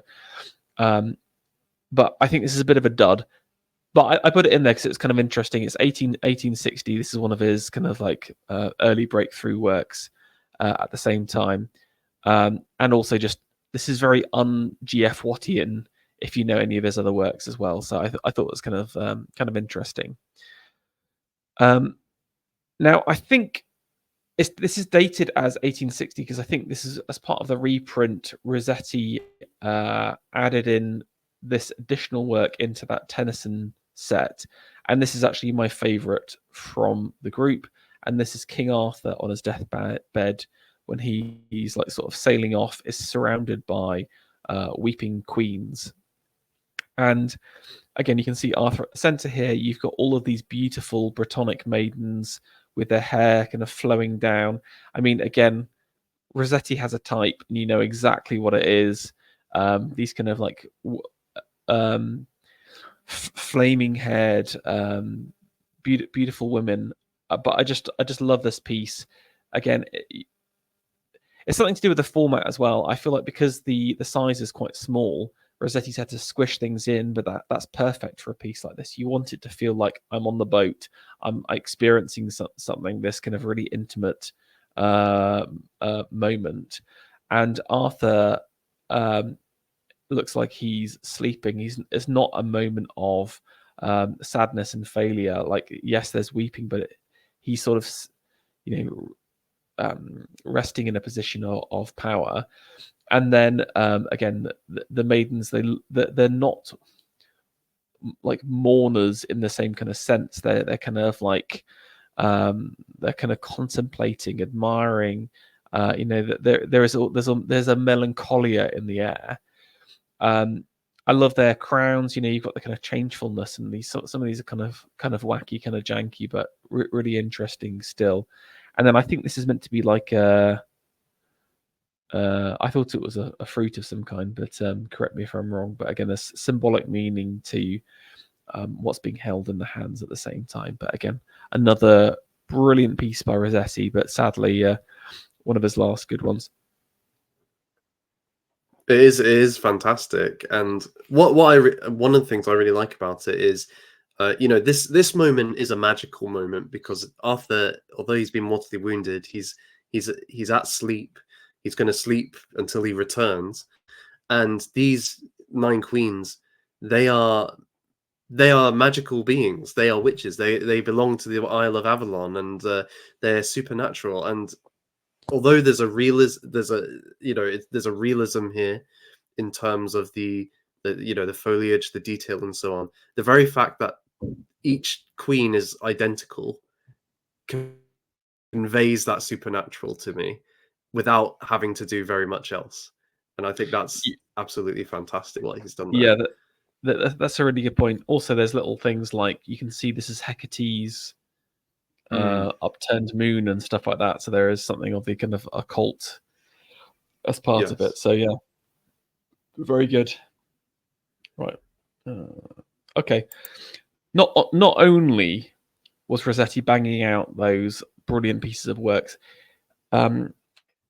basically William Morris, famous interior decorator and business entrepreneur, opened his shop in, I think it's 1855, focusing on medieval style homewares after the success of Pugin. Basically, he sort of tapped into Pugin's market, and as part of that, commissioned Rossetti to come up with a series of stained glass in an early medieval style, with a focus on King Arthur. And again, this is some of Rossetti's best work here. Now, firstly, I just want to comment on the stained glass again. Like I said, there's 2 ways you can kind of emphasize form and lines in stained glass, either through the painting or the lead work. Now, early medieval paintings, early medieval stained glass, heavily relies on the lead work basically, and you can see here these thick lead lines around important parts of the body act as both like markers, they act as shadows, but they also act to emphasize different characters, and it gives the stained glass this super graphical quality. On top of that, they've added painting, but in a really beautiful like powerful manner that doesn't take away from the stained glass. There's a simplicity to it. I mean, the weakest part for me are the horses, but this fight scene across here, this is just like raw savagery. You know, we were talking about energy before. Look at the energy going on here. This the thrusts, the knee to the jaw, the poses of these people across here. This is beyond classical. Again, there is something totally new and totally different as part of it. So again, this is what the Romantic Gothic is all about. A totally novel scene. I don't think anyone else. This is Tristan fighting with Sir Marholt. It's like, it's not a big scene, so it's kind of like weird that Rossetti chose it in the first place. So it's kind of off stage in a way, because he kills this knight who is betrothed to Isolde, and so this is the setup. He actually kills her beloved or betrothed, and then the two fall in love in due course when he has to bring her back to Cornwall. So this is, in a way, this is the precipitating event for everything that's going to happen next.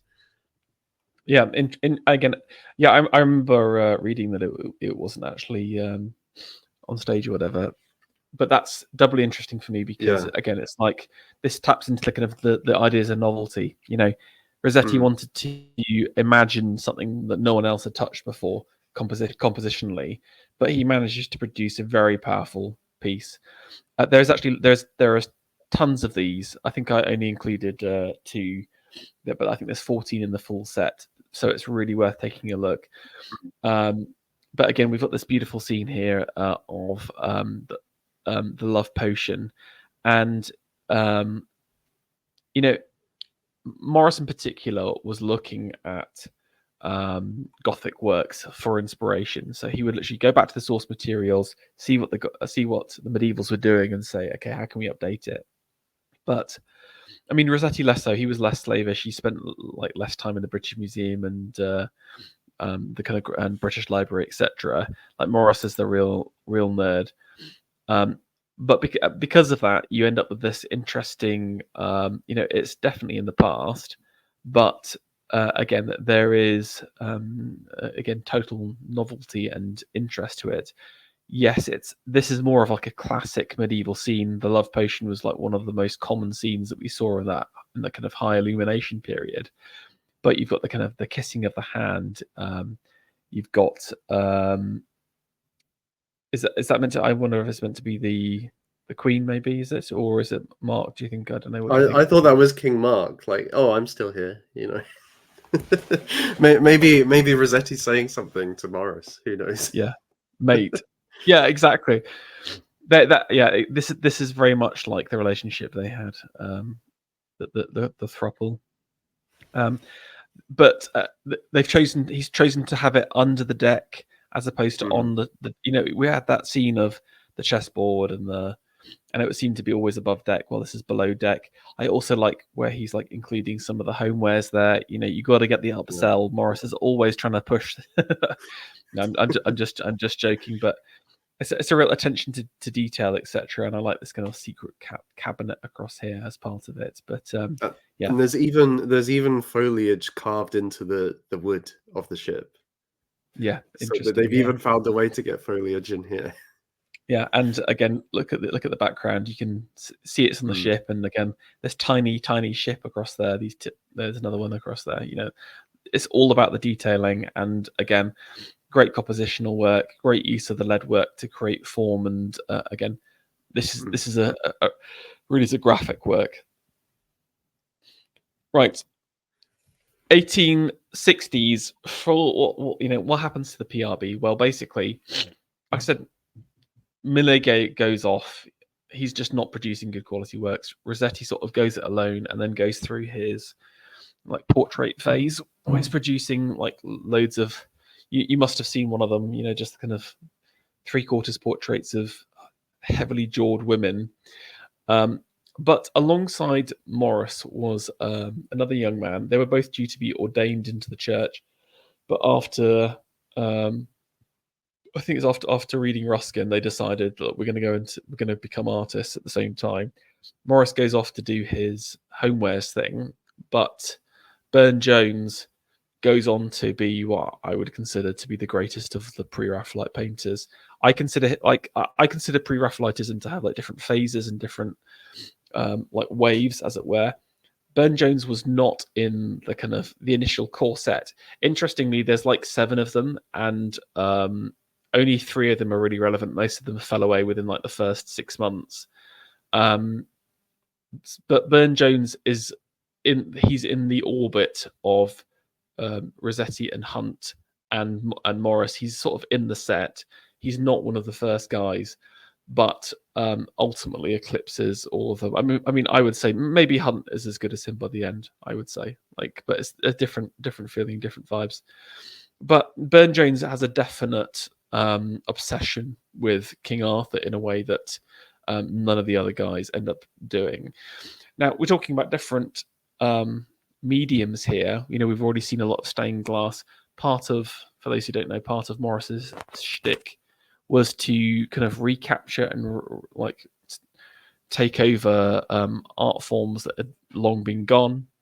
And this is actually Burne-Jones doing a rendition of King Arthur that was then embroidered. And again, embroidery is something that's probably not that of interest to most people today. I mean, I'm fascinated with it. I think it's a really beautiful format. But interestingly, it'd basically been all but forgotten by the Victorian period, and they brought it back in a big way. So we have a lot to thank for them. So I think he did the original underpainting, and then it was sort of embroidered on top. So a bit of a different work, and that's why I included it in here. But this is almost reminiscent of like the nine heroes style King Arthur piece here. Now, someone who was again, I wouldn't call him part of the PRB. He was sort of tutor to Rossetti during the early years, but he was certainly influenced by them, but considered himself, he was already established by the time PRB was launching, and that's Ford Madox Brown. And you've got this, he sort of reverts to his student. This almost feels like a Rossetti painting, but I did really quite like it for its dynamism. And it's a really great scene, the death of Tristan by Mark. And you got Mark popping in here with some kind of like Genghis Khan-esque, scimitar on a stick here. I love the kind of Celtic sword detailing across here. Again, it's this interesting, almost square canvas. But there's loads of little brilliant moments here. You've got Tristan in his kind of fully decked out medieval gear here.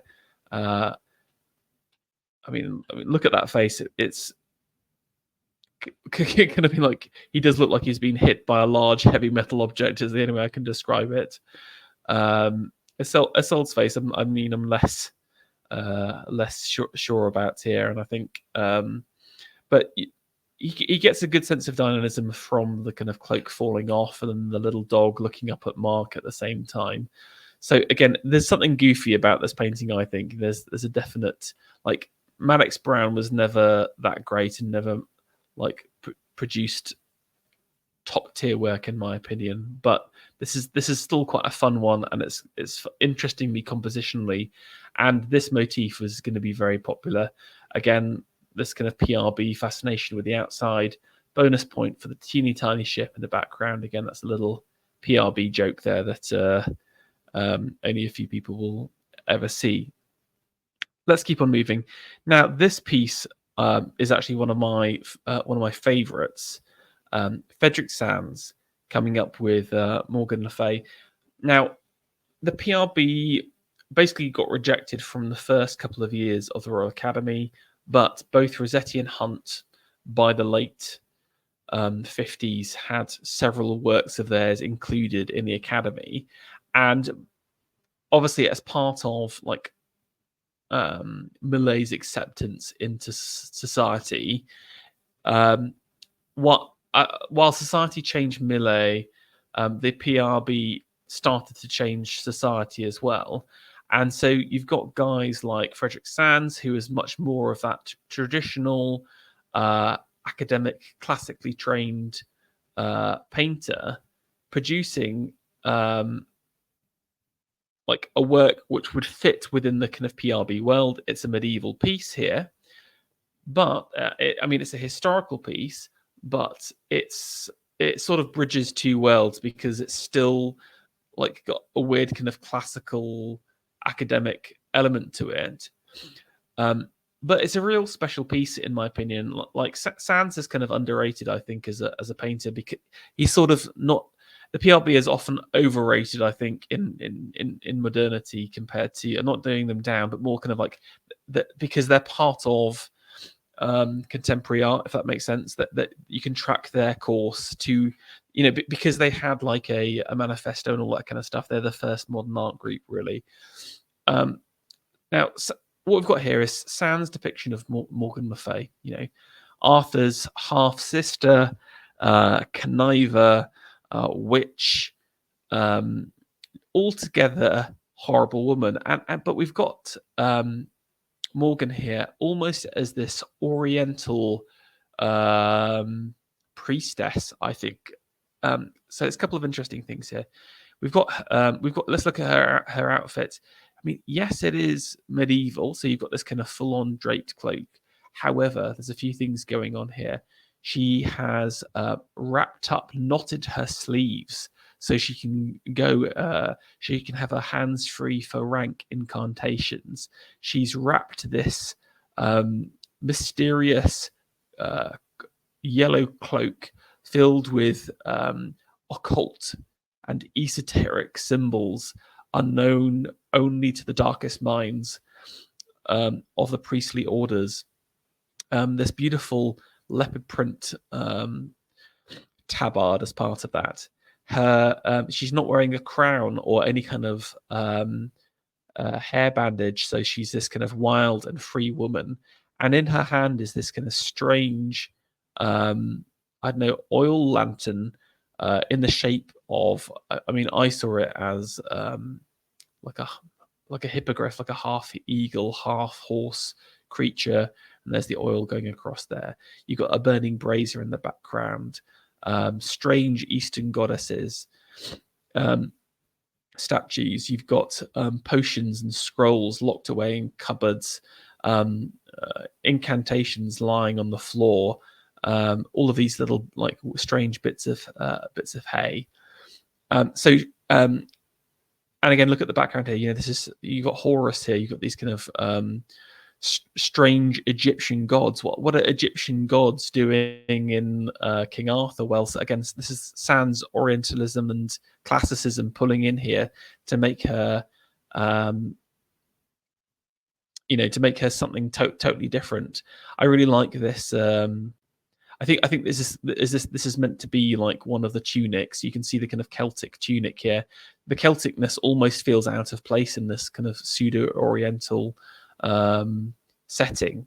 And you've, of course, got the loom. And again, the loom is often associated with witchcraft. Hecate is a weaver.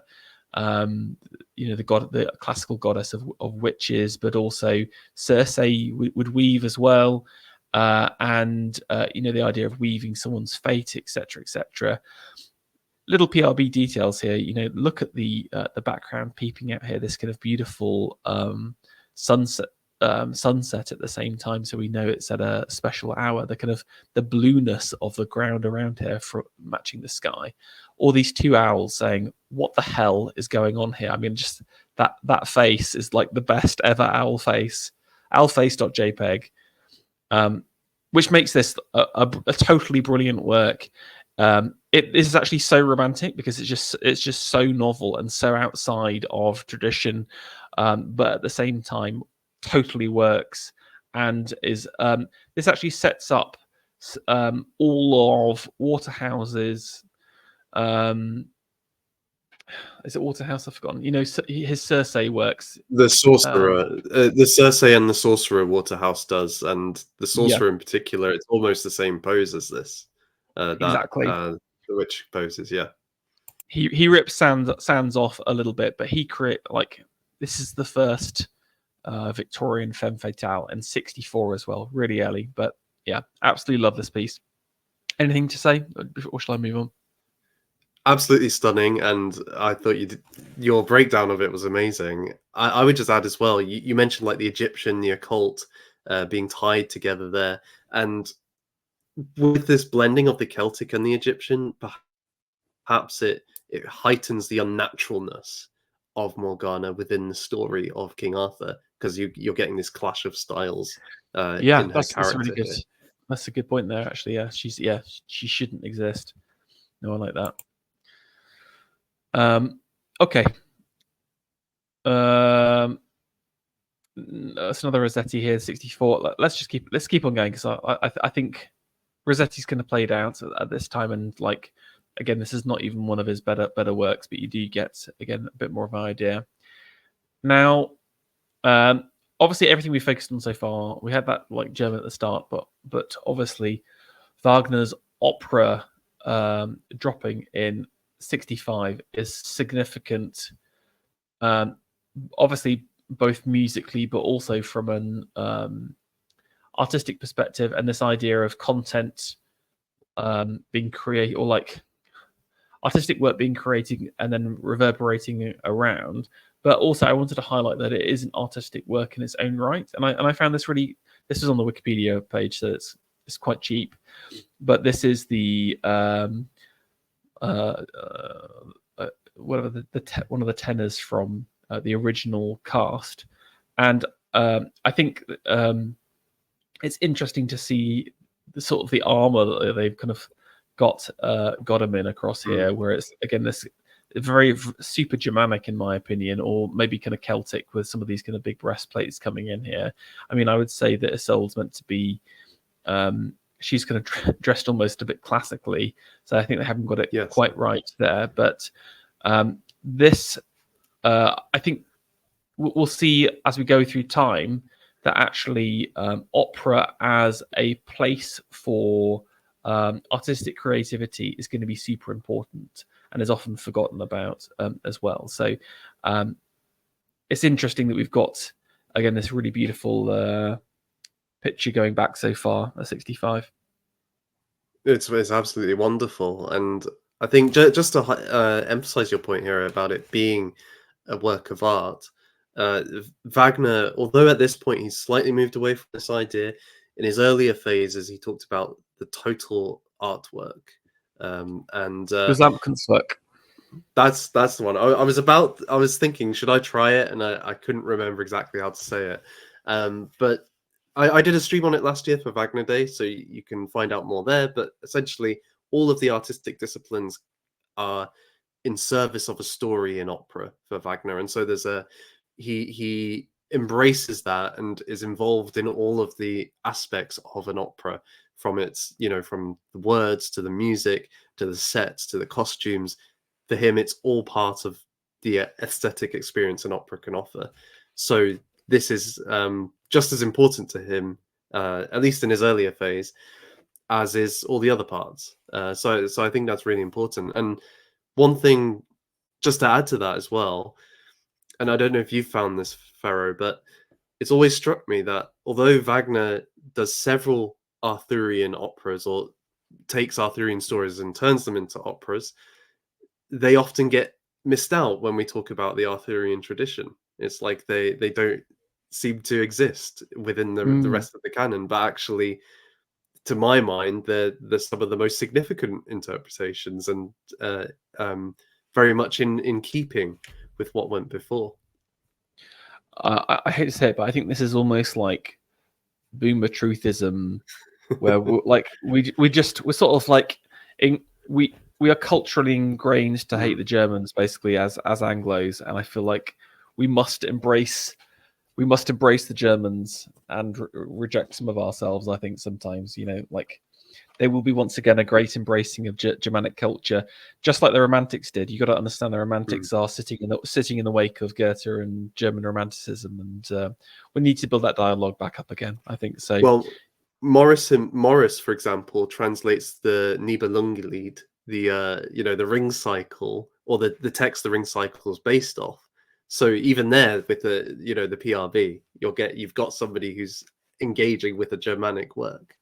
No, that's interesting. I didn't even realize that. So, because again, that's a story that, again, if you see artistically, it's got so many great moments from German artists, but the English never take it up at all, and I feel like that's a real missed opportunity. But maybe for the future. For the future, yes. Yeah. Okay, we've got. I mean, would you call him a classic, Gustave Doré? He is a famous. I think he's French illustrator. Like, he's a bit memed because like everyone uses his pictures for like stock art, and also he was exceptionally prolific on a huge number of works. And so I don't know. I have to say that Ruskin was not a fan of his work, but I think he is certainly significant in terms of the illustration scene. Here we have Merlin and Vivian. I don't know if we've mentioned Merlin and Vivian before, but again, my three favorite scenes from Idylls are, it's the Percival and Arthur throwing back Excalibur piece. It's the Elaine and Lancelot story, when she ends up in the boat, and then it's finally Merlin and Vivian. Those are by far the three strongest parts of the epic. It's not an epic, whatever. Exceptionally long poem. The story is that like Vivian is some kind of like fairy trickster, and she wants Merlin's power, and he basically sort of like, she tries to seduce him, and he holds out for a while, but in the end ends up being an utter simp, and for his simpery is banished. She turns him invisible, as all simps should be. That's what I feel like. We need some kind of magical spell, and here we have Merlin in the initial holdout phase. Here he almost looks like druidic or something like that, surrounded by the tree with this rather oriental Vivian just literally throwing herself at him. I mean, I don't think it's that great a piece of work personally. Like Dory does some better pieces, but this is not one of them. Now here's something that's a little bit interesting. I don't know if you knew, that I discovered during my travels, and that was there are a series of wood carved reliefs of the life of Arthur in Parliament itself, and I thought that was quite cool.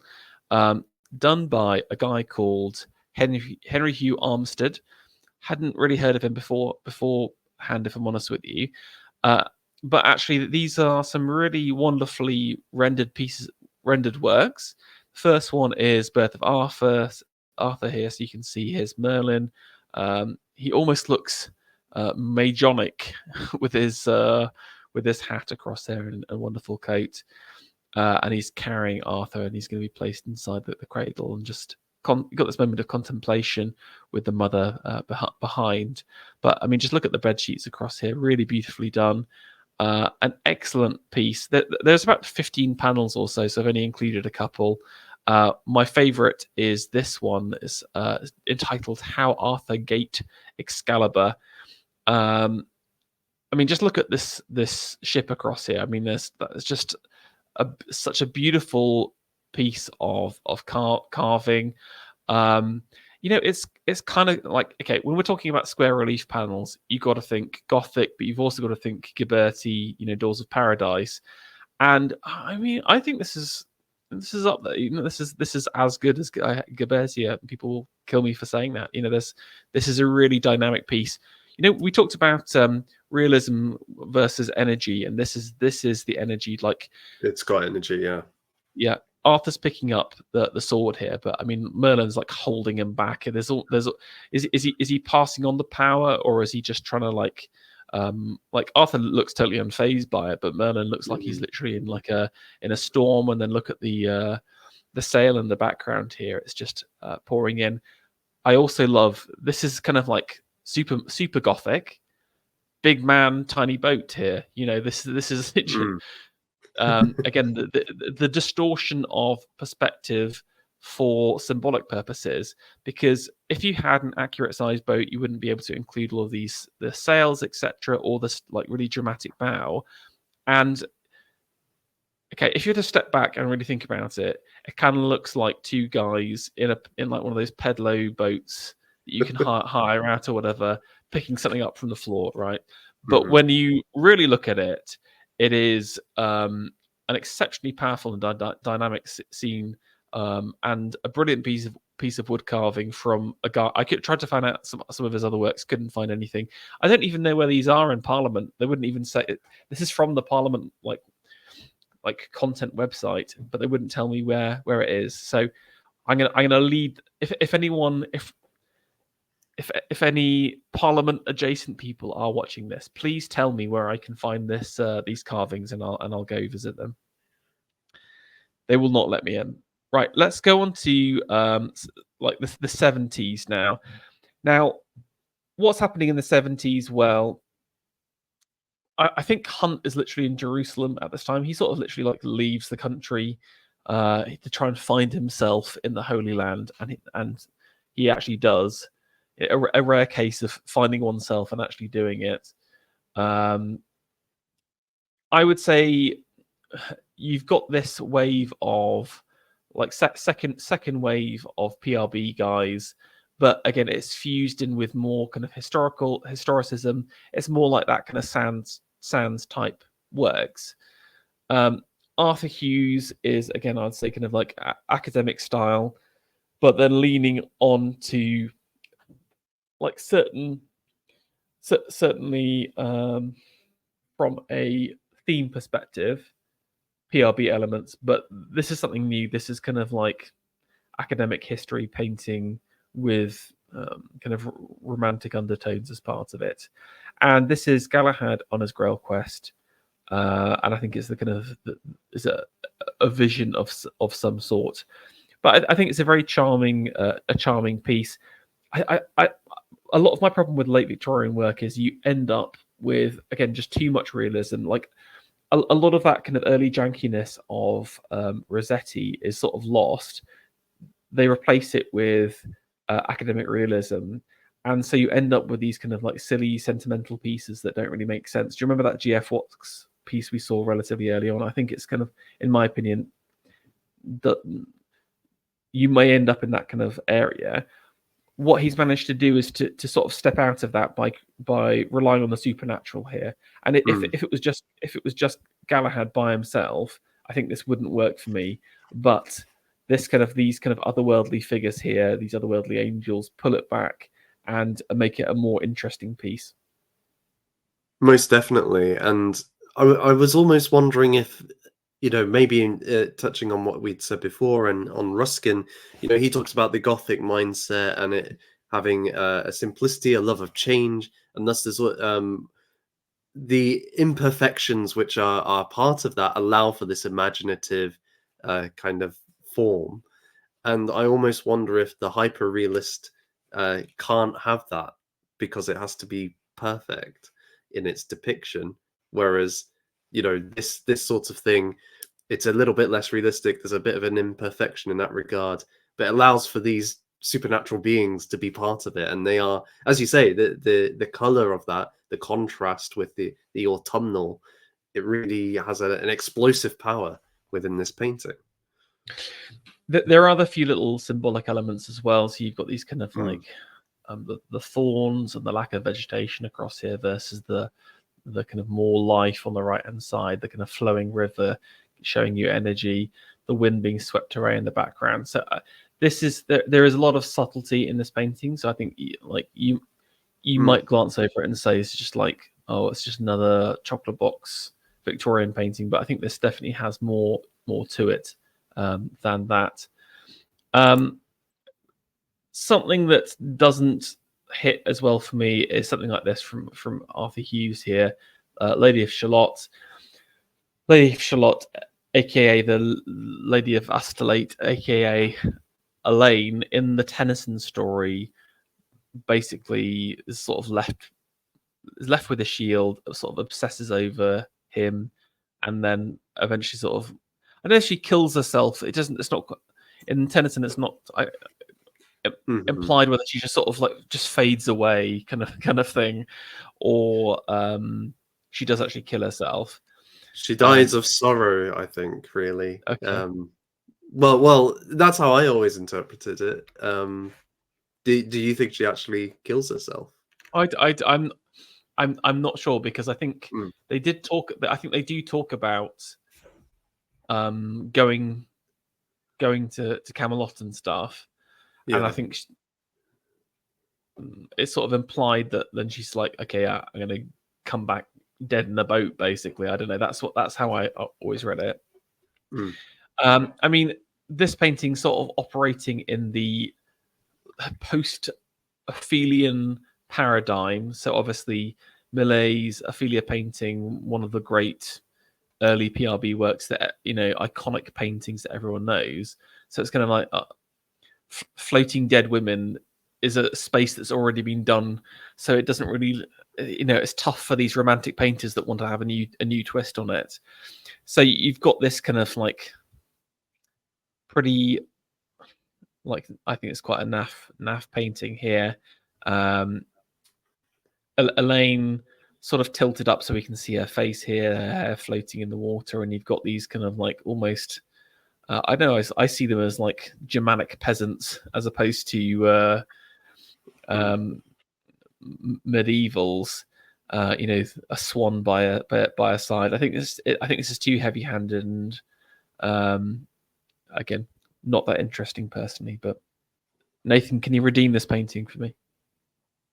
No, I felt exactly the same, to be honest. In part, I think because of the you've got Elaine there, Lady of Shalott, in this beautiful kind of dress with her flowing hair, and it just seems to kind of jar then with these Germanic rustics. It feels like a clash of painting styles to me. Yeah, this is kind of like almost like French naturalism or something like that on this side, trying to combine with PRBism to create something not very good. Now, Morris Moser, yes, he was a designer. He didn't actually create as much as you might have thought. He had a lot of people to do that for him, if I'm honest with you. He did actually create one painting, and it's La Belle Isolte, beautiful Isolte here, and I think it's quite a good painting. Really, I've seen this in person. Morris. I don't think he is that good an artist, and a lot of his best works are not his own. I think that what he represents has sort of subsumed every other little people around him at the same time, which is fine. I don't I'm happy for most people to just to live like that. But if you're a true Morris respecter, then you got to get real and realize that actually he suffers from many artistic flaws. This is a decent painting. This is more like a throwback, I think, almost to some of the early 50s style PRB works.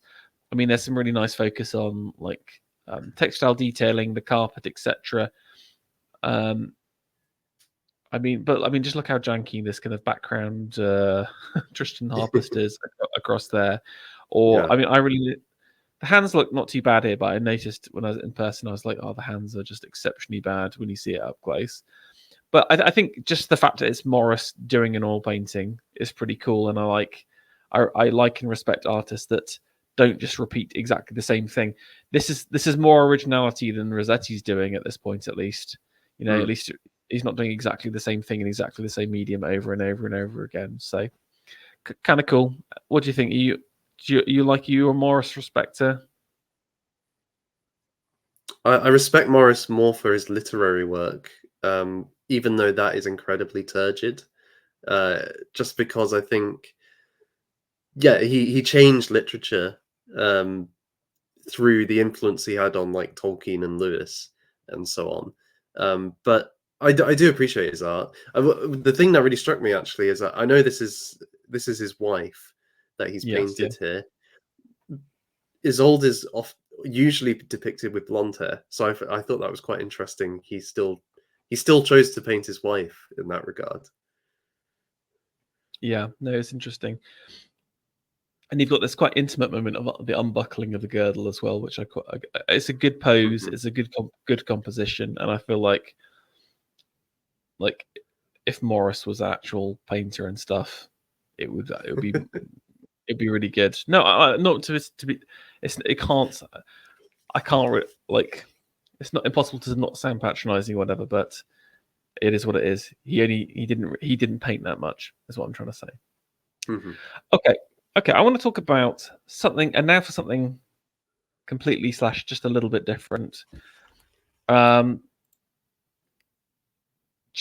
JMC. Are you familiar with the works of Julia Margaret Cameron at all, Nathan? Okay, I'm not. No. right.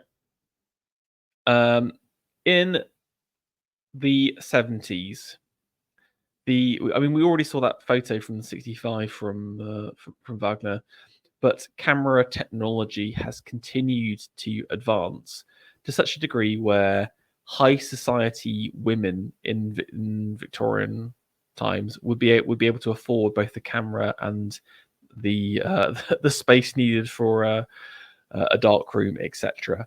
And so there's this weird period during the 70s where a number of high society women were doing photography. It seemed to be very female centric. Now, one of those was Julia Margaret Cameron, and Tennyson recognized the quality of her works. And I guess the reason why she's a little bit different was she had a very artistic eye when it came to arranging these kind of compositions in a way that's probably quite familiar to us today from like seeing fashion sheets, etc., but in a way that was exceptionally novel at the time. Again, think about all your old-timey portraits. It's kind of these kind of stiff, grimacing figures. They've each had like a stick placed right up their ass for the for the photos. Cameron's skill is in composition, in dress, in creating these like amazing poses and moments, and also offers the female lens on this. And I think the female lens often overplayed in today's dialogue in the artistic circles, etc. But I think it's undeniable that JMC had it. She's got something, and she's good in her own right. Even if she's a woman, she is genuinely good to such a degree that Tennyson asked her to do a photograph version of Idylls, and so she took over like 60 photos. They brought it down to like 30, and they literally obviously it's not like where you could do like full on printing at this time, litho printing. They literally inserted the like actual prints of her work in the actual book, which I absolutely love. And they're not that unaffordable. Like I think it's like 3,000 or something. That sounds very flippant, but I think for like genuine photographic copies. Anyway, let's crack on. I've got some of her best bits here. We've got the Little Novice and Queen Guinevere in the Holy House. When Guinevere seeks refuge in the house, there's like a little nun that basically calls her out. It's a really funny part of the story, and I think you can just see like Guinevere's absolutely just sick and tired face. There's mournfulness and sadness, and then the little novice across here. It's very charming. Now, this is one of my favorites. Vivian and Merlin here, and this is obviously after Vivian has one-upped Merlin, and she's about to invisibilize him across here, and you can just see this moment of like sadness, regret. He knows what's coming, but Vivian here, just the power and savageness. There's a certain cruelty to her face here. I just love the dress and how she's been like laid out. Also, normally like this scene is depicted in the woods or whatever. That's where Tennyson's done a bit. She's sort of given this wood-like effect through textiles in the background. It's all an interior shoot because otherwise they can't control the light conditions in the same kind of way. I also love how her like she's slightly out of focus across here. I don't know if it's intentional or not, but it gives this kind of otherworldly kind of like maybe it's the moment of where Merlin is disappearing, but like a really brilliant photo.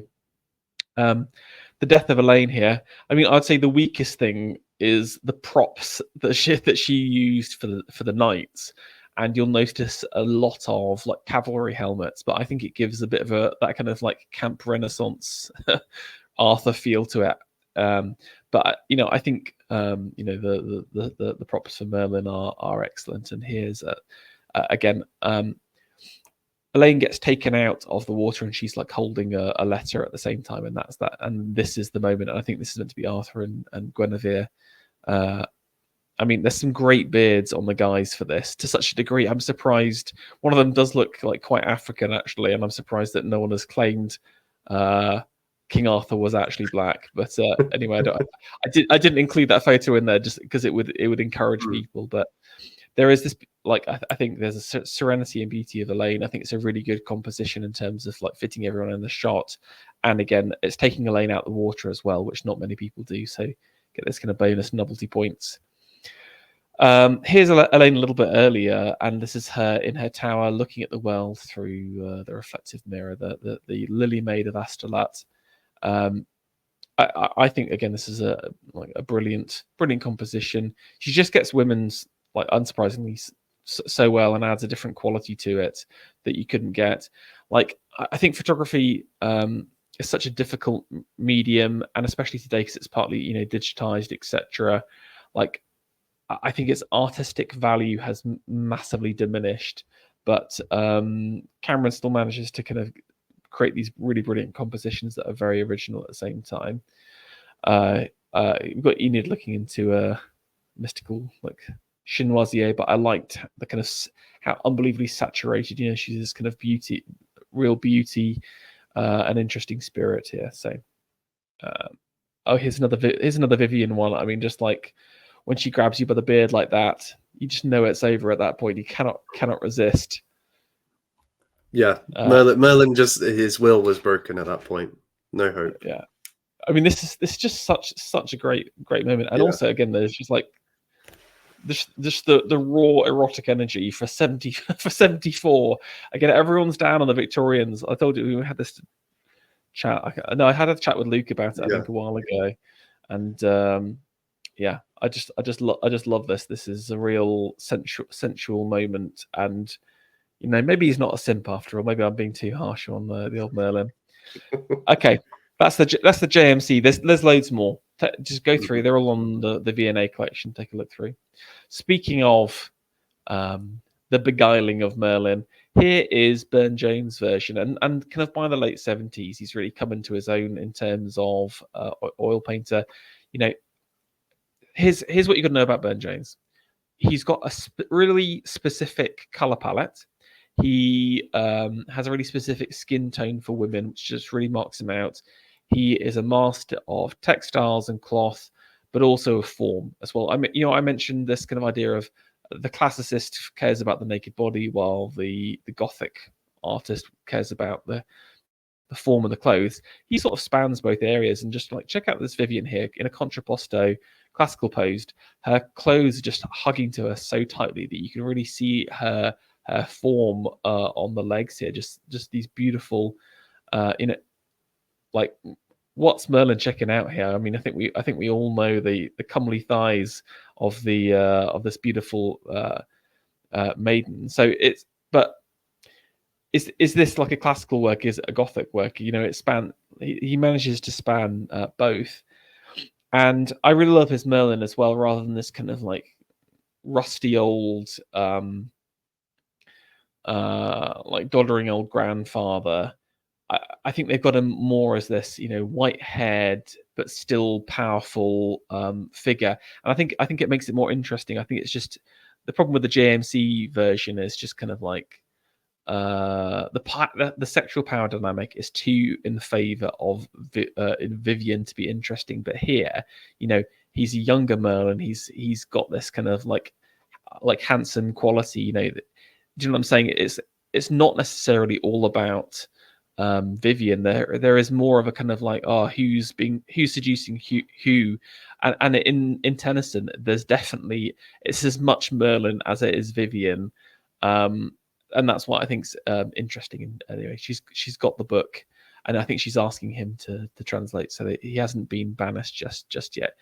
And again, the PRB still lives strong in Burne-Jones here with this, amazing foliage on the background, which complements, Merlin resting lightly in a bough, and again creating this little classical moment with the hands there. Beautiful scene setting. We're transported to another world, and with his color palette as well, it feels something out of pure mythology itself, as opposed to reality, and I think that makes it even more powerful. Any comments on? No, totally. Very well said. Yeah. Okay. Here's a little a smaller piece. It's kind of like a sketch. Sands again, coming back in the 80s for the Damsel of the Grail, and I just thought this is a really charming piece, something that's not often focused about. So again, if you remember, this is the girl that kind of brings out the Grail while they're feasting in the Grail Castle. And I mean, you couldn't tell it was anything Grail related at all, but who is this?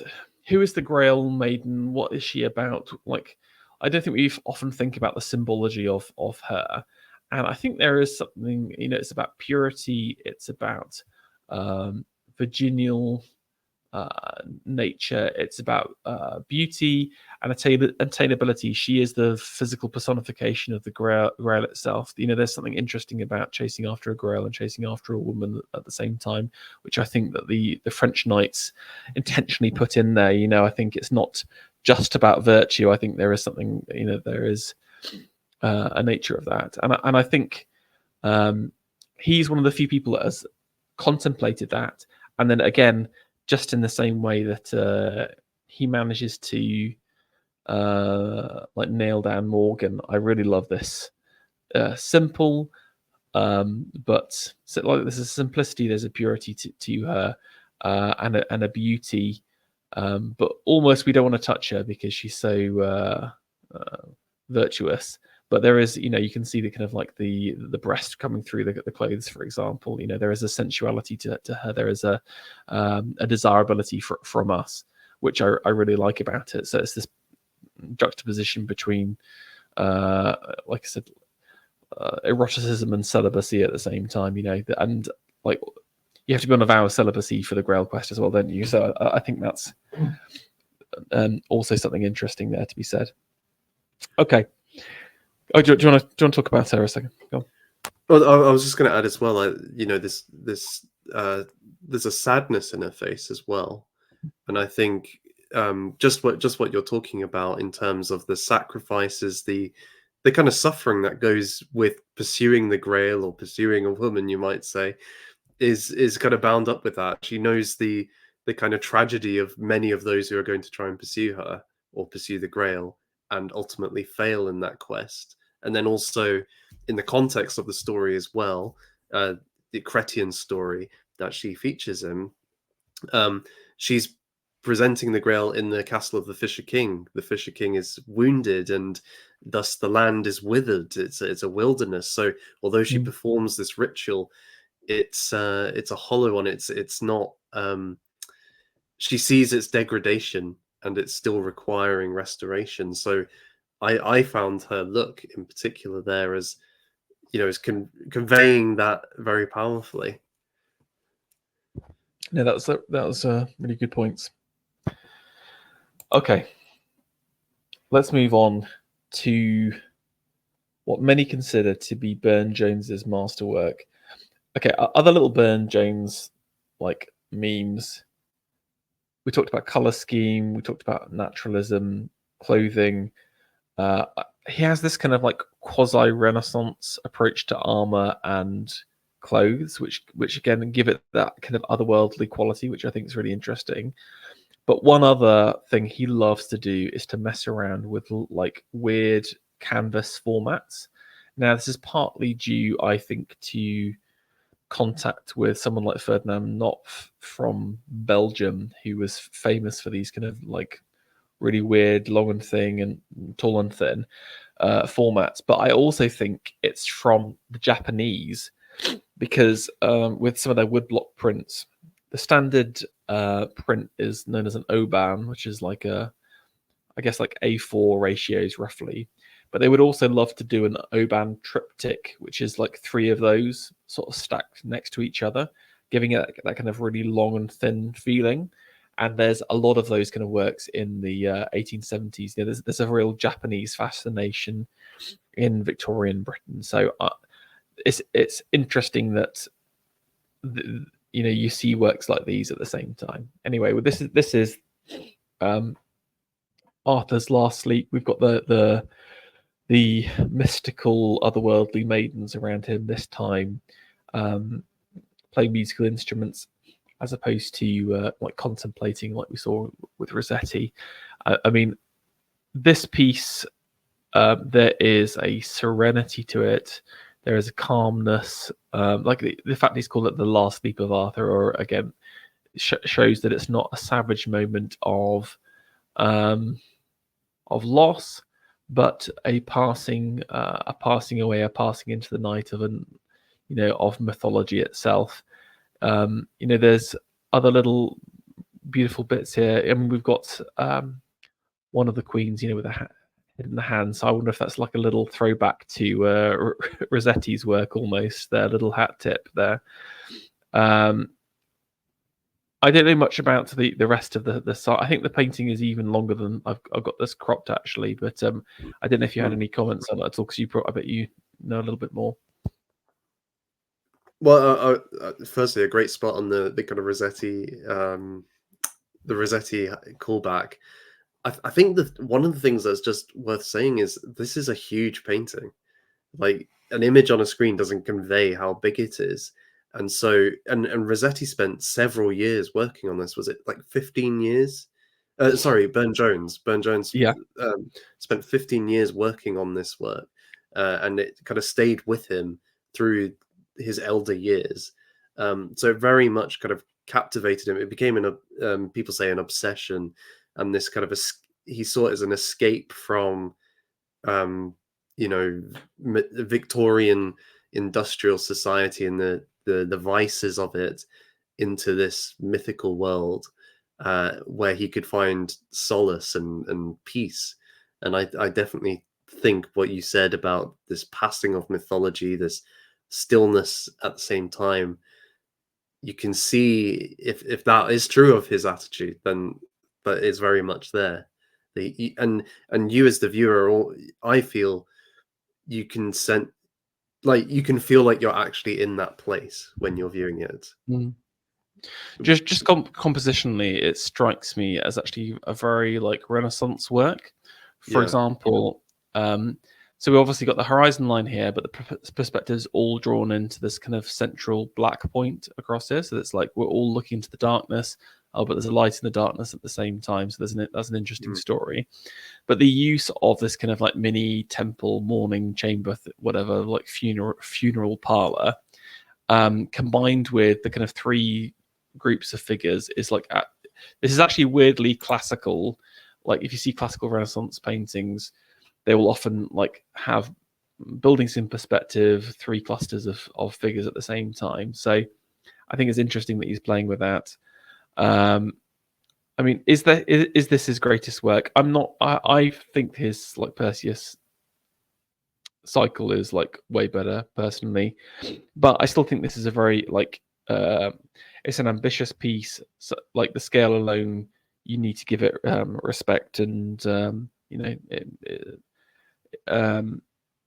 big is obviously harder to do, and I think he definitely pulls it off here.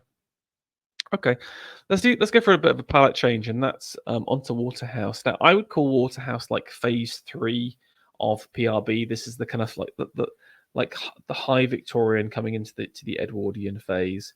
Now, I think in many ways it's the most over the top. It's the most sentimental. It often goes wrong during this period, and I think there was a time where you couldn't move for Waterhouse being on some kind of like poster, or like in the noughties. Again, this is where I get to talk about my age, or like how old I am. I remember like there was a proliferation of Waterhouse everywhere, and it's like I think he's the most sold, like he's the most merched artist in all of the galleries and stuff like that, because his works are so lovely and so nice, and they sort of appeal to the older woman, etc. So would you call it kitsch? The thing is, I really love all of his works, though. I don't think there is a bad Waterhouse work. What he just gets overplayed by his own success. It's a real tricky one for me. I mean, I just want to talk about the composition a second, because yes, it's thematically PRB. Yes, there's some technical elements to it as well in terms of nature. But actually, he's really an impressionist. I always think when you see his paintings up close, if you look at, for example, the reeds, these are like single strokes, or in the background across here, we've actually like lost all of the detail. And this, like, if you were just to kind of like do a little zoom in across here on the background foliage, you'd think this is like a Monet or something like that. But what he does is he combines that impressionistic naturalism with a kind of a highly rendered academic classicism to create a really interesting juxtaposition. I mean, is it kitsch? Like, I think a lot of like art critics and proper artists probably don't like him, but I still think he does do really great works. Here we've got Lady of Shalott here, so in a different retelling of this. Elaine is stuck in an island in a tower, and she's cursed never to look outside. And she spends her day weaving while looking through a mirror at the things she sees. So it's kind of like a sad, solitary existence. But she ends up, I think, it's seeing Galahad, or maybe it's Lancelot, and then ends up basically just like leaving, and then dies of the curse. Yeah, she sees Lancelot, turns around to look at him. The mirror breaks, the thread snaps, and she has to sail off and on the boat, and she dies as a consequence. But her body arrives at Camelot again, so it's the same pattern. Yeah, I mean, I prefer Tennyson's version. I don't really like that story. I think it's like I like the idea of the maiden in the tower. Whatever. I think that's interesting. Anyway, she's literally riding on all of her fabric that she's woven here, everything that she's seen. So it's kind of like she's riding her works. There is this moment of like pure sadness as she casts off, but also I think there's a release, and just imagine being stuck in a tower your entire life and you're freed and seeing nature and life for the first time. There's this kind of like beauty and wonder combined with sheer melancholia, and I think this is one of Waterhouse's better works. Okay, let's talk about this. Is one of my favorite Hunt works. Now, here's my view on Hunt. I will be frank. Hunt is by far the worst painter of the PRB in the 50s. His like work is just like so bad, it's embarrassing. I'm embarrassed for him. Imagine submitting some of that work to the Royal Academy thinking you had a chance. Like, genuinely, you need to see his early work. It's just terrible. But he does manage to bang out a few like pretty good pieces. pretty quickly. And I wanted to use that as an example to any budding artist, saying that, you know, you just got to hunt it out sometimes. He just grinded it out. And like, this is actually based on a woodcut from that Tennyson book from the 50s, but he turns it to an oil painting. And this is Hunt returned from Jerusalem. He spends all of his time painting, and I think this is his greatest secular work. I think he is one of the greatest theological painters ever. And again, it's the Lady of Shalott again, and it's got her in a weird like round tapestry already. So that's kind of interesting. You get this idea, you get the feeling of the roundness of the room. This is the moment where the threads all snap. And again, you can see the kind of background. But I think because of his time out in the Orient, it sort of like warped his mind a little bit. Like he spent a lot of time painting locals and local things, but it gives this a really interesting feeling of just sort of similar to that Morgan Le Fay thing, that kind of otherworldliness.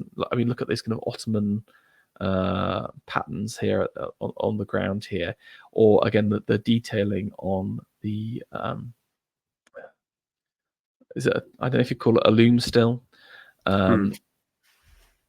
Each unique, each individual, but each something like out of pure imagination itself. You know, this is otherworldly.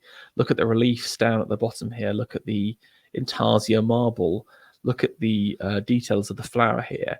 Okay, let's go across to this weird Oriental tea urn with a sphinx at the bottom. You know, this is just such a wild painting for its detail. And then finally, you know, this is Hunt after 38 years of being an artist, produces one of the most beautiful females ever. I just love her so much. She's got such beautiful form. She's in this amazing dress. Just look at the ridiculous detailing on the fabrics. Like, how do you even like set that up for a reference model? This is just from imagination. This is how he's doing it. You've got this like bird feather top, rolled up sleeves, and then you look at her pose. Those kind of beautiful, delicate hands, but this left hand is twisted around. It's unnatural. You know something's wrong. Her hair is just like it's kind of kissed with a red reflected light from below, but it's also sort of it's the light coming through from the background a little bit. It also looks like, but there's a wildness to it. There's unkemptness. There's a freedom to it at the same time, implying her kind of cursed freedom. And what do we see in the background? We see some like biblical moments. We've got Mary and Jesus, and I'm not sure. I mean, oops, didn't mean to zoom in. And then like almost. Is that not the taking the apple from the Garden of Eden? But why are there two other there though? Good question. But you could be right. Maybe this is like he was hanging around with a lot of Jews in Jerusalem, and obviously in the Talmudic version there is Lilith. Although maybe it's him. Maybe that's kind of like Adam, and then those two in their clothes afterwards. I don't know. I think that's a good question. I love this the kind of column work at the background. Again, this is kind of like, this is beyond Gothic. This is something new that Hunt's created out of pure imagination. The colors, this kind of golden vermilion orange and dark cobalt blue, the kind of stars all around. You know, that there's some like constellation. This is all about fate and constellations. And again, the birds being released, flying out here. You know, there's the bird will fly out and be freed. You know, this is such a great painting. Apparently, it's in like a private collection. I saw this was sold for like £2,000 in the 70s. I'm just like, what? It's so insane. Like because because Victorian paintings were so unpopular, Nathan, is literally, you know who one of the biggest owners is? Is it Andrew Lloyd Webber or something like that? I think he owns. Oh yes, that's right. Yeah. I just love it. All the 70s guys have the paintings, all the 70s boomers. I mean, please, can we bring this back to the UK? Because I think it's amazing. Anyway, any comments on this? Absolutely stunning, and it's with Holman Hunt as well. It's especially after he's come back, as you said, like the little details have so much in them. So even just like those birds, you wouldn't even necessarily notice them, but they're telling something of the story here. It's absolutely amazing what he managed to achieve in this painting. Yeah, he is the true PRBer. I feel like he is the. I mean, it's hard because you're reading his biography, so it's like through that total lens or whatever. But I think he is the like ideologue behind it, and then Millet is the actually good painter that gets them the attention. And I feel like Rossetti was there for a while. I feel like Rossetti sort of like fell away. I feel like anyway. There's an interesting story about that, but Hunt finally becomes in the 80s this true master basically. Now I think the other true master is Burne-Jones, and this is my favorite of his paintings. Now this is a painting you have to see live. I think it's based in like Leeds or Sheffield or something like that. But this is where the internet does not. The digital does not pick up the amazing qualities of the paint. So I just got to sneeze. You can edit out my sneeze thanks to the pre-record, Nathan. We'll leave it in there. It's an exciting moment this late in the stage. But anyway, we've got Lancelot at the chapel. You can see this moment of he's just sort of totally exhausted and bedraggled. And he's finally found it, but at the same time there is I don't know, like prophecy of his failure at the same time. I think, but well, it's the what's going on here is the Grail appears and Lancelot doesn't stir, and this is seen as like a great condemnation of his. He's not able to respond to the Grail as he should because of his vice, his adultery with Guinevere. And so the angelic figure, looks at him after this point with a mixture of kind of shock and sorrow and sympathy and all those things together. But it's actually from his state of sin, which leads to his slumber in the presence of the Grail. Yeah, exactly. And I felt like the shield like wrapped up in those kind of like dead trees is like super symbolic of that. Personally, I think there's something interesting there. Good point. Yeah. Okay, we've still got quite a few paintings to go, so I just want to. I think we might have to start to speed through these. I'm afraid, Nathan. Otherwise, we'll be here for an age. Now, this next series are part of a commission that Burne-Jones had for Morris as part of a tapestry series for a large hall. I'm going to show you the pictures in the tapestries in situ just to show you what they originally should have been like. And you've got this amazing house. This is the perfect place for large tapestries, surrounded by wainscoting, etc. And look at this beautiful corner position across here. I mean, the tapestries themselves, I'm not that keen on them, and I think I'm not sure whether these are jacquarded or not. So I'm not sure whether these machines or they were done by hand. But I'm very much a fan of proper medieval tapestries because they are like anti-realist, and I feel like most of these are too realist to really kind of transfer the potency. I mean, just compare this to like his painting. I mean, it's just such a world away. This is just like this is kind of like kitsch, while this is a great, like one of the greatest symbolic paintings of the 19th century. My favorite one is actually this weird boat scene. I mentioned about these kind of like long and thin formats that he goes for, and yeah, there's something almost surreal about it. You're capturing like a little half of the boat, but it's something totally different, totally novel, and really intriguing to me personally. What's your thoughts on the tapestries? Do you have any favorites? Yeah, I actually like the that one. Not because I don't think it's a stunning piece of art as you were kind of alluding to, but the various relationships with the way that characters are looking at each other, you can tell a lot of the story through that. We won't go into it now, but you can kind of work out who's who, both from the coats of arms and by who's looking at who. Okay, that's interesting. We should do a live Nathan Hood tour of this sometime and get you to show us everyone who everyone is. Okay, here is another one of my favorites. This is heavily memed. Now, again, this is really the high Victorian period. This like the last phase of PRBism. Like Arthur Hacker is like he's again not that great an artist in terms of like his breadth, but this one painting is just like such a brilliant work.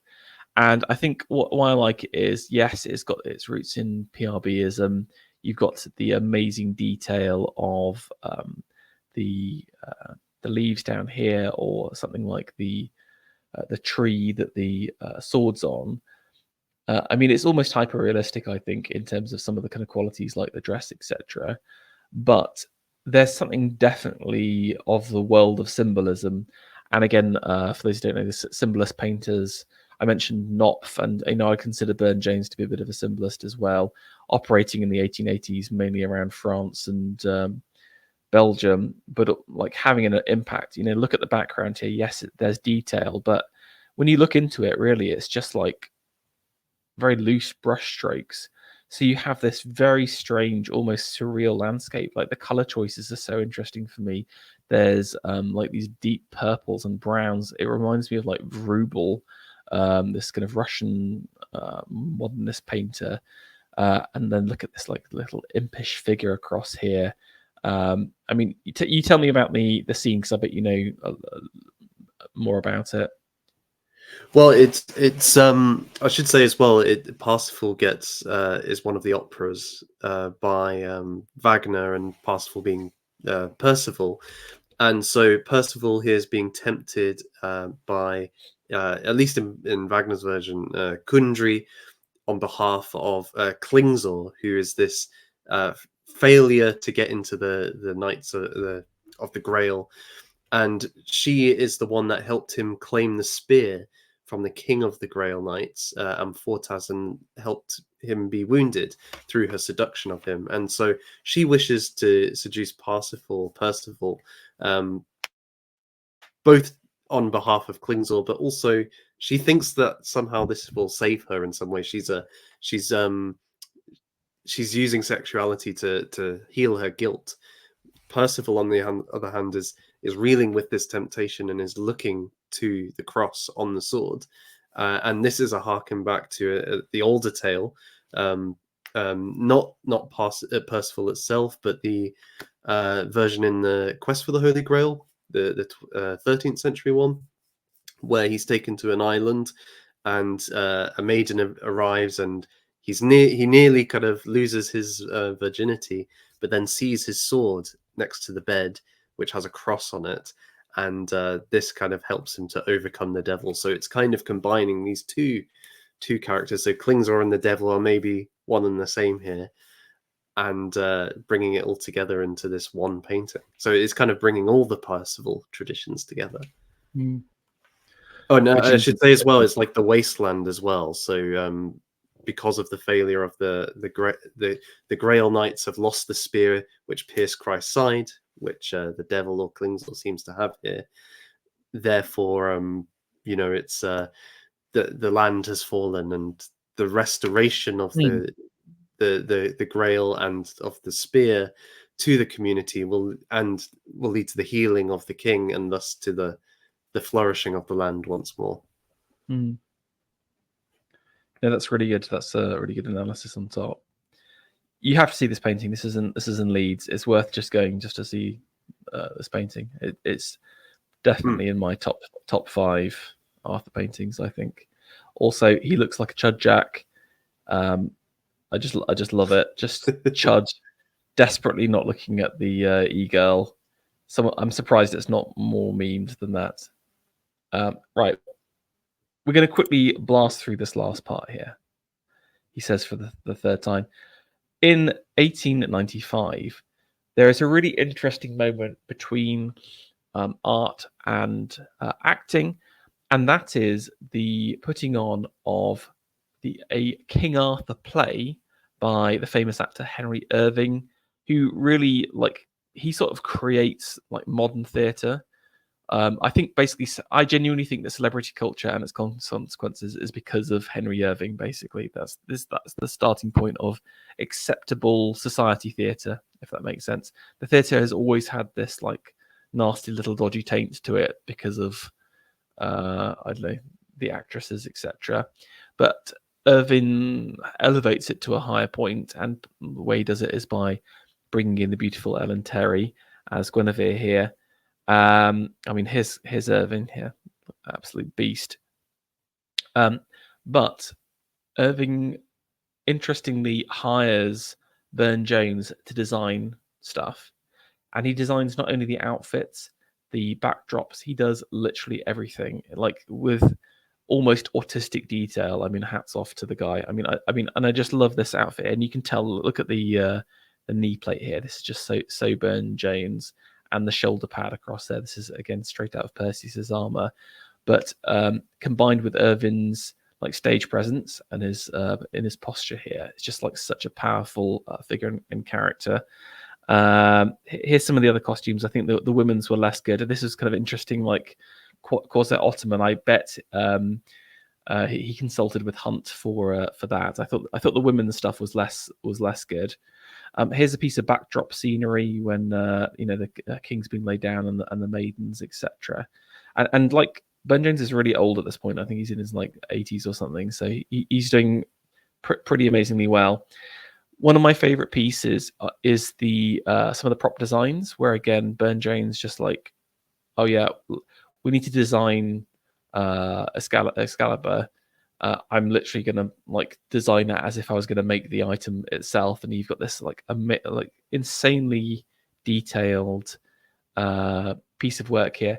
I mean, it's interesting. It's almost like early Gothic brass enameled caskets. That's what I immediately thought. All of this enamel work across here with the figure in gold, but then this beautiful like love heart pommel here. It's interesting again. He had like love as a theme within the Arthurian legend, etc., which balances, love balances the sword here. Really cool. And then they only flipping made it, and here we go. This is the actual sword, and look, it's practically identical. This is what I'm talking about. Please return to autistic level of details for the theatrical performance. I mean, how many people are actually looking at this? I mean, also, this is a genuine sword. You can tell from like all of the discoloring in it, etc. And let's see if it's got even the beautiful love heart at the bottom down there. So, I mean, possibly the greatest bit of prop design ever, I think. It's absolutely gorgeous. And if we ever do a King Arthur production or film or whatever in this sphere, we have to find that and use it in it. Yeah, only £1 million worth of insurance. It's fine. It's cool. I'm sure we can get that. There we go. We can see some of the production designs. I mean, for me, this could be in the 1970s. He just like this is almost fantasy or almost science fiction illustration at this point. He just sees so far into the future. Just something anachronistic about Burne-Jones, I think. And there we go. Here's some more of Irving.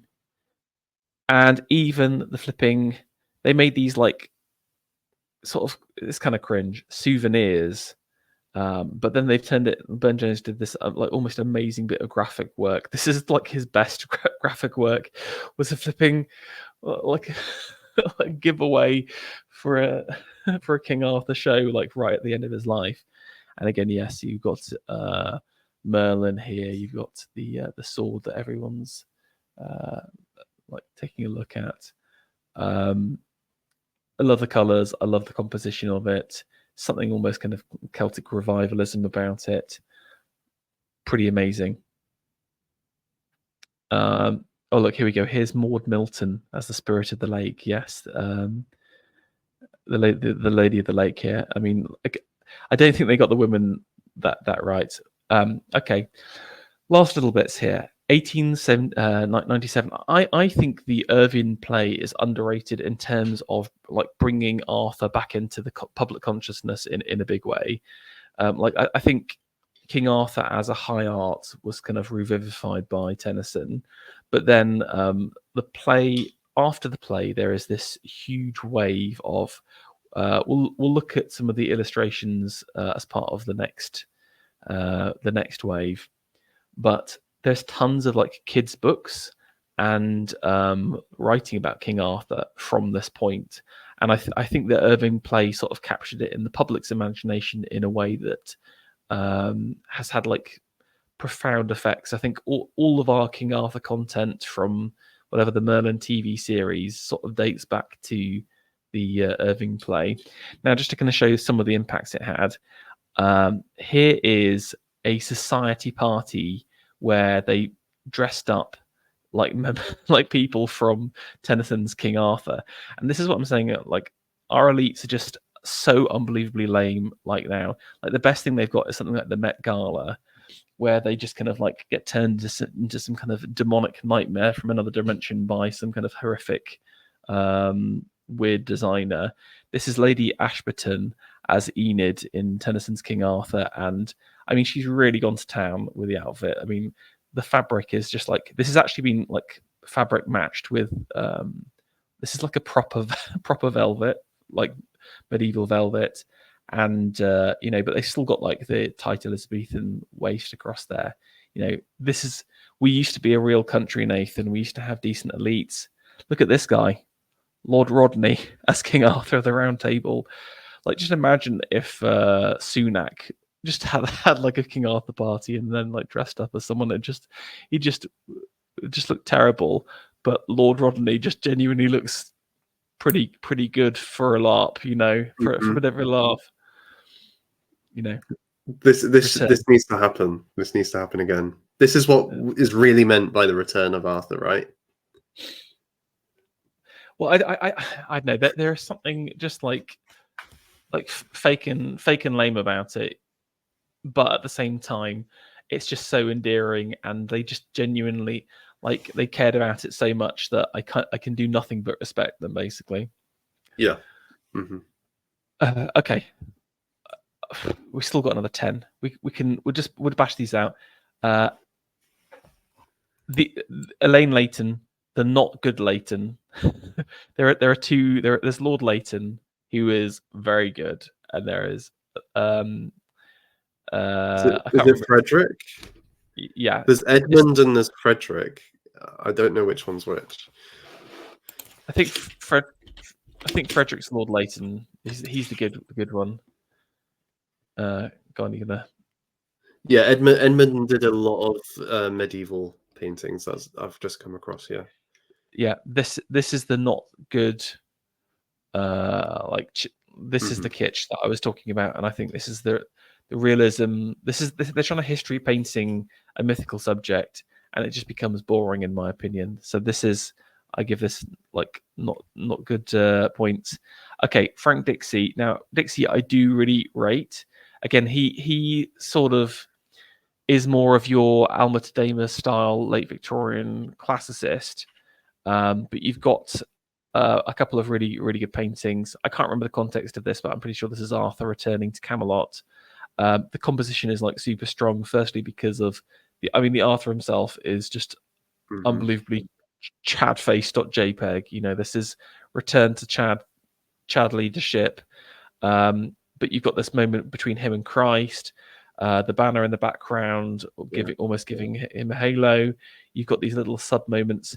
I mean, the petals being thrown again. That's straight out of Alma Tadema's like Roman paintings, but it sort of works in this context as like Arthur as inheritor of Rome, I think, or something like that.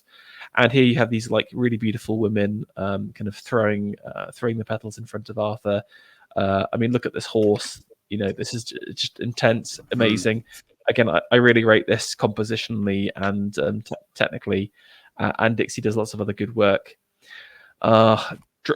Draper's Tristan and Isolde. Draper does like some genuinely good work, but this is just really, really bad. This is not a good painting for many reasons. This is his kind of take on Wagner, basically. The colors are horrible. The composition's not great. Draper does lots of other good stuff though, so it's just a shame, really.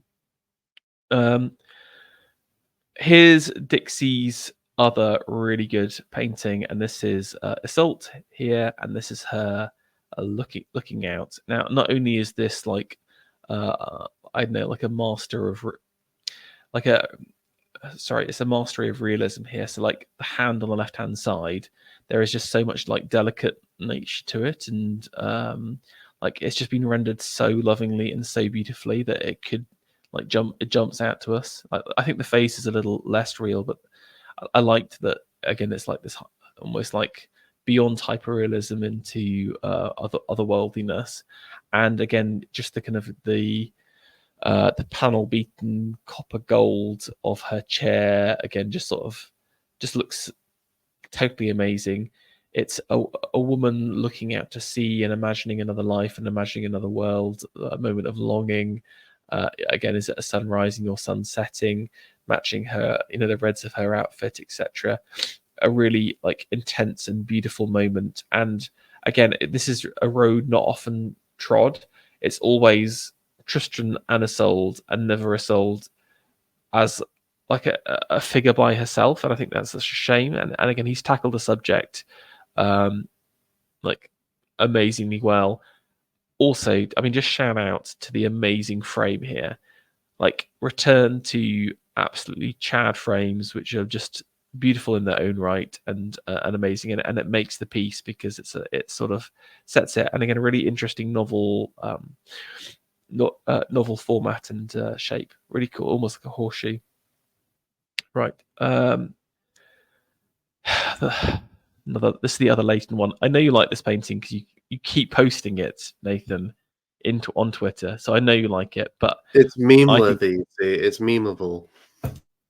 I mean, it's really memeable for several reasons. I mean, just this guy across here, just like sleaze bag.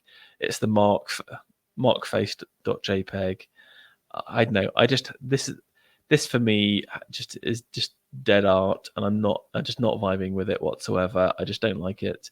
It's too real. There's no mystery, no depth, no symbolism to it at all.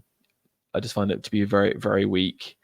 And some of the work. This is the kind of the worst kind of Arthur art gets produced towards the late Victorian period, I think, and into the Edwardian.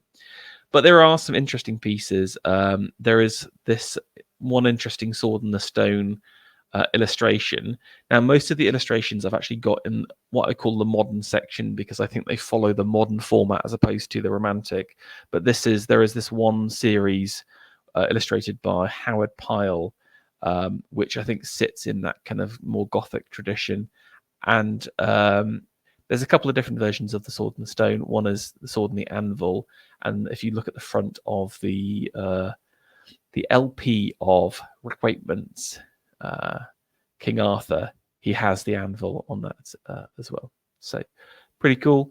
Andrew Stoddart, a last bit of stained glass here. I mean, I think it's nice, but he's sort of harking back to Rossetti, but does not capture the same kind of qualities and brilliance. Walter Crane, I'm a huge Walter Crane fan. He's a really interesting guy, but again, he sort of did a few pieces for like kids' books. Walter Crane started out as like a kids book illustrator, and this is one of it. But he basically like solidifies the like children's illustration archetypes. So if you've ever read like a King Arthur book growing up, I think Crane sort of created the definitive version of the kids' book of that. And I mean, there's lots of good bits to it. I like Merlin pointing out. You got the Lady of the Lake in that kind of beautiful swan boat, and she looks beautiful as well. So I like it, but it's kind of like there's a naivety to it and a simplicity, which is fine. But it's not meant to be a high work of art. It's meant to be like a mid-level illustration. Right, here's some. We've got a few bangers that I wanted to cover before we finish up here. First off is a relatively unknown French painter called Gaston Bussière. And this is, we've got another Iseult here by herself, known as the Iseult, the princess, the Celtic princess here. And for me, this is sort of going like harking back to Dixie a little bit, maybe harking back to Collier's Clytemnestra or something like that. We've got this. This is still in the Romantic tradition, I think, but this is 1911 by now. This is like you've got Epstein and Wyndham Lewis running around London, but this is still a really beautiful and I think excellent romantic painting, even this late. Here she is. She's holding a cup, so again, it's looking to the cup of potion, but also that she is a bit of a witchy healer, so maybe there's something to do with that. For me, it's the colors here. You've got these yellows, the blues, the greens. There's something undeniably Celtic about it. There is just such beauty in her face, but also determination and desire as well. It's like, again, we often talk about Iseult as this kind of like, oh, she's just swept up in the moment kind of figure, and it's just like Tristan's power.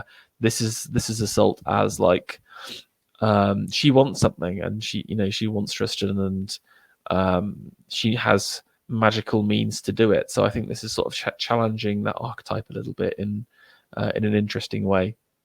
It could also be so I think that's a really good interpretation. I think another interpretation could be so in some versions of the story, the drink she wants to give herself and to Tristan is a death potion, but it is substituted by the maid for a love potion, and so they don't die immediately. But you could see this as she's resolved, perhaps with some sadness, but she's got resolve that I'm going to do this now, and this is what I want. If I can't have Tristan, I can't have anything. So it could also be that. Yeah, no, I think that's a great shout. And resolve, that is the perfect description of her beautiful eyes. My laptop is about to run out of battery. We've got to do these last ones. I'm determined. John Duncan, I'm not even going to talk about him. You've got to hit up the Nathan Ferro Ultimate Collab Duncan stream. It's so good. We talk about this, but it's brilliant. Love it. That's got to be top 10. Literally behind me as well. Literally exactly. Mm-hmm. Okay, one last Waterhouse. Another Charlotte here. It's good.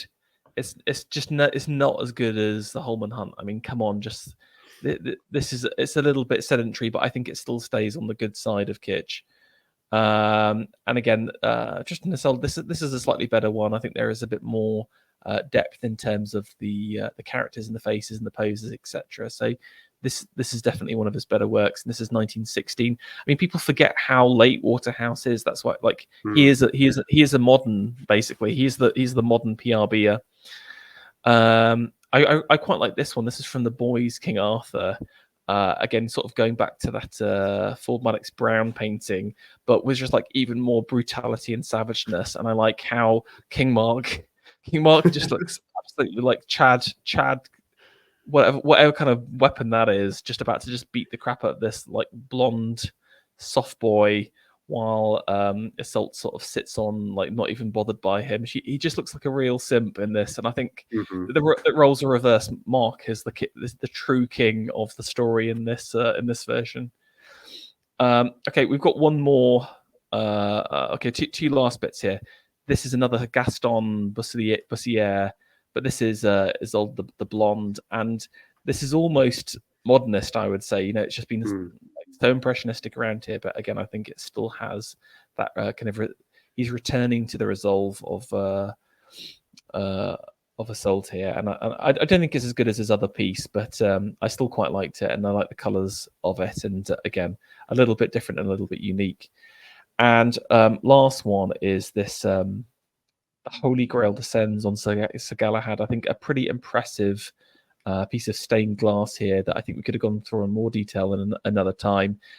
Commissioned in 1930, and I would say that 1930 is really the end of Victorian Romanticism. The last slender pieces snuffed out. But I'm hoping that next time we can go through our modern and contemporary. So we're actually going backwards in time. We're going back to 1880 to talk about like true modernism. And again, this is a separate wave somewhere else. We've got some great things you'll never have seen beforehand, but I can guarantee a much smaller stream for those who have wrestled with this utter beast. So I don't know if you want to close up before my laptop collapses. Well, thank you so much, Pharaoh. You've given us truly a comprehensive, but also insightful and in-depth treatment of the Victorian era and the PRB and so on. And yes, next time we'll be looking at the modern and contemporary, including works from our own community and sphere. So please check out that. That will be in a few days' time. But yes, thank you again, Pharaoh. Thank you all for watching, and see you later on in Arthur Day. Bye for now.